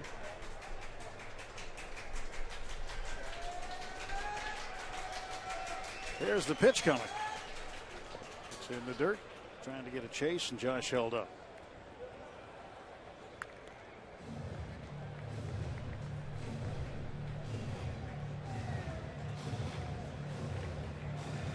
It didn't matter how, but Snyder got things going. Gotta get that leadoff guy on. Travis is at first. 1 ball, 2 strikes. And the pitch from Mejia. And Harrison to left field. Young makes the catch. And there is 1 out for the Pirates in the 9th. They can't hit it much better than that line drive.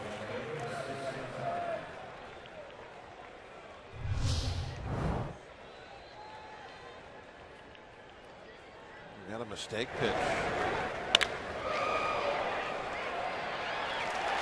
Ball even had a little hook on it. Made it a little difficult for Young to get a glove around it.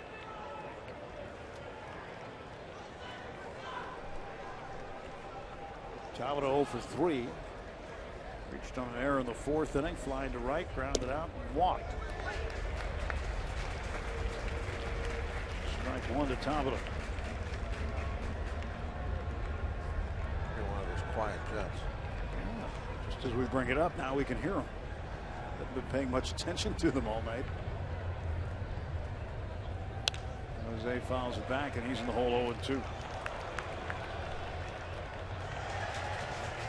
They used to be so loud that there were times where I've seen pitchers just stop out there and wait for it to fly by so they can get back to the pitching and not have to hear that break his concentration. Or hitters call time and step out. 1 ball, 2 strikes. 727s. They were loud. Remember the air show in Chicago a few years ago? Paul Maholm was on the hill. Jet flew right over the stadium. Aimed low. And Paul had to step off. Wait.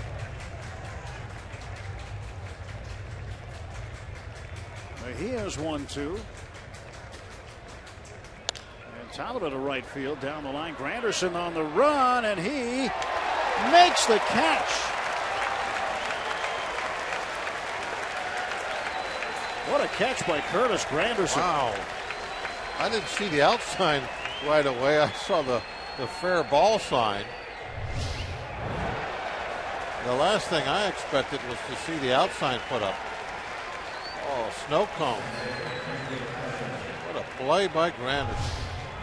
Game saver.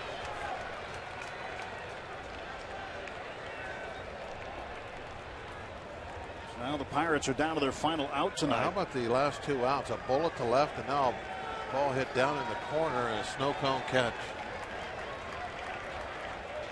He is very fortunate. Game could already be tied up. A little luck. Kutch takes a strike. Kutch had a base hit his last time up in the 7th inning. He's walked and scored. 1 for 3. Had an extra base hit taken away from him during his first at bat tonight. Fly ball deep to right center. Would have gone off the wall, but Lagares made a great play on it. Reaching up and taking it off what would be the top of the wall.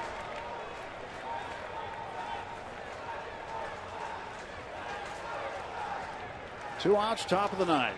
0-1 the count to Andrew McCutchen. Snyder off of first. And Henry Mejia's pitch. 1 ball, 1 strike.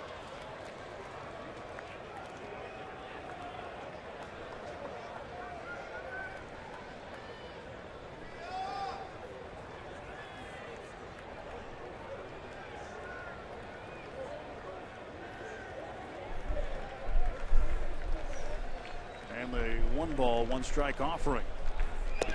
2-1.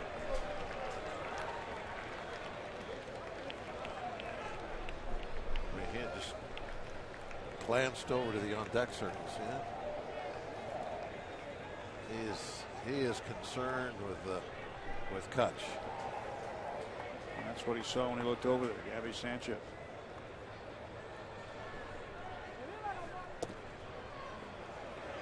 Three and one.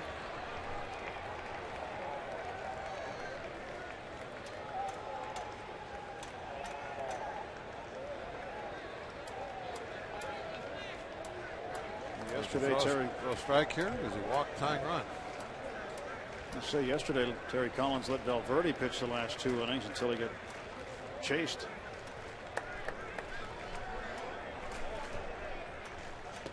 And he walked him, so the tying run is aboard.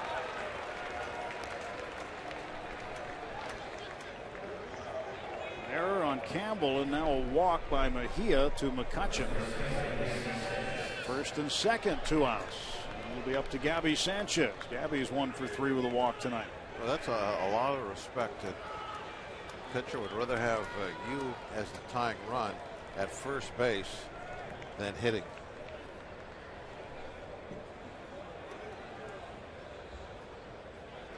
Second time McCutchen has walked in the game.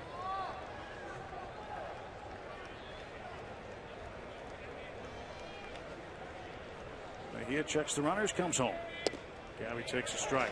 Gabby struck out looking in the 7th last time up.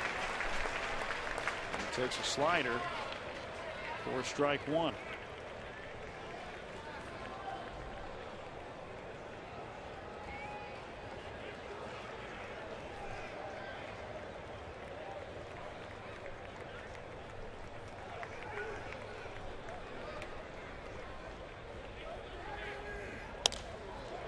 In the air, and Campbell going over near the railing. He's got a play on it, maybe. He ran out of room.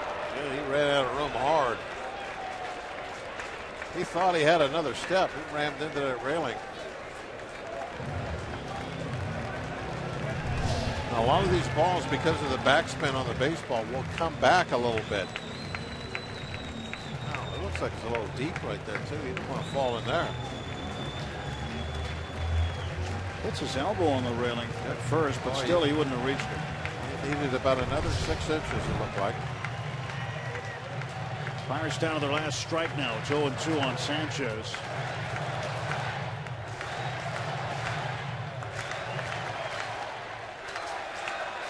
Need a mistake pitch here. 0-2, 1-2 pitch. Leave it. Up and out over the plate. Inside, 1-2.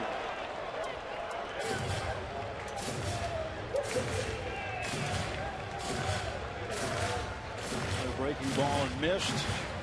Outfield deep. Right hugging the line at third with a tying run at first base. Playing no doubles.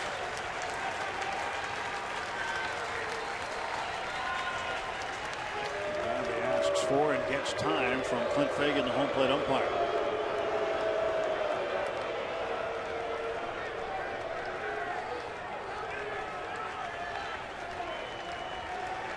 And a 1-2 coming to Sanchez right about now. I don't know. And Mejia needs some guidance here from Record. Well, a lot of stress out there right now. Everybody coming in talking about it.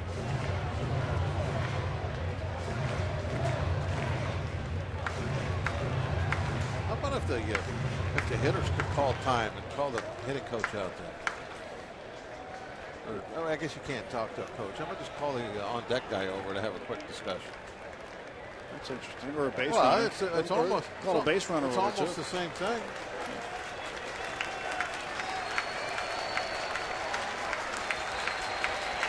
Mejia's 1-2 to Gabby.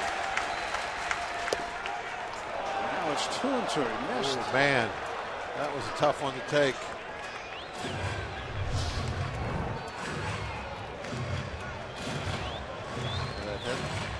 According to our strike zone was a strike. It lit up. Just pinged the zone.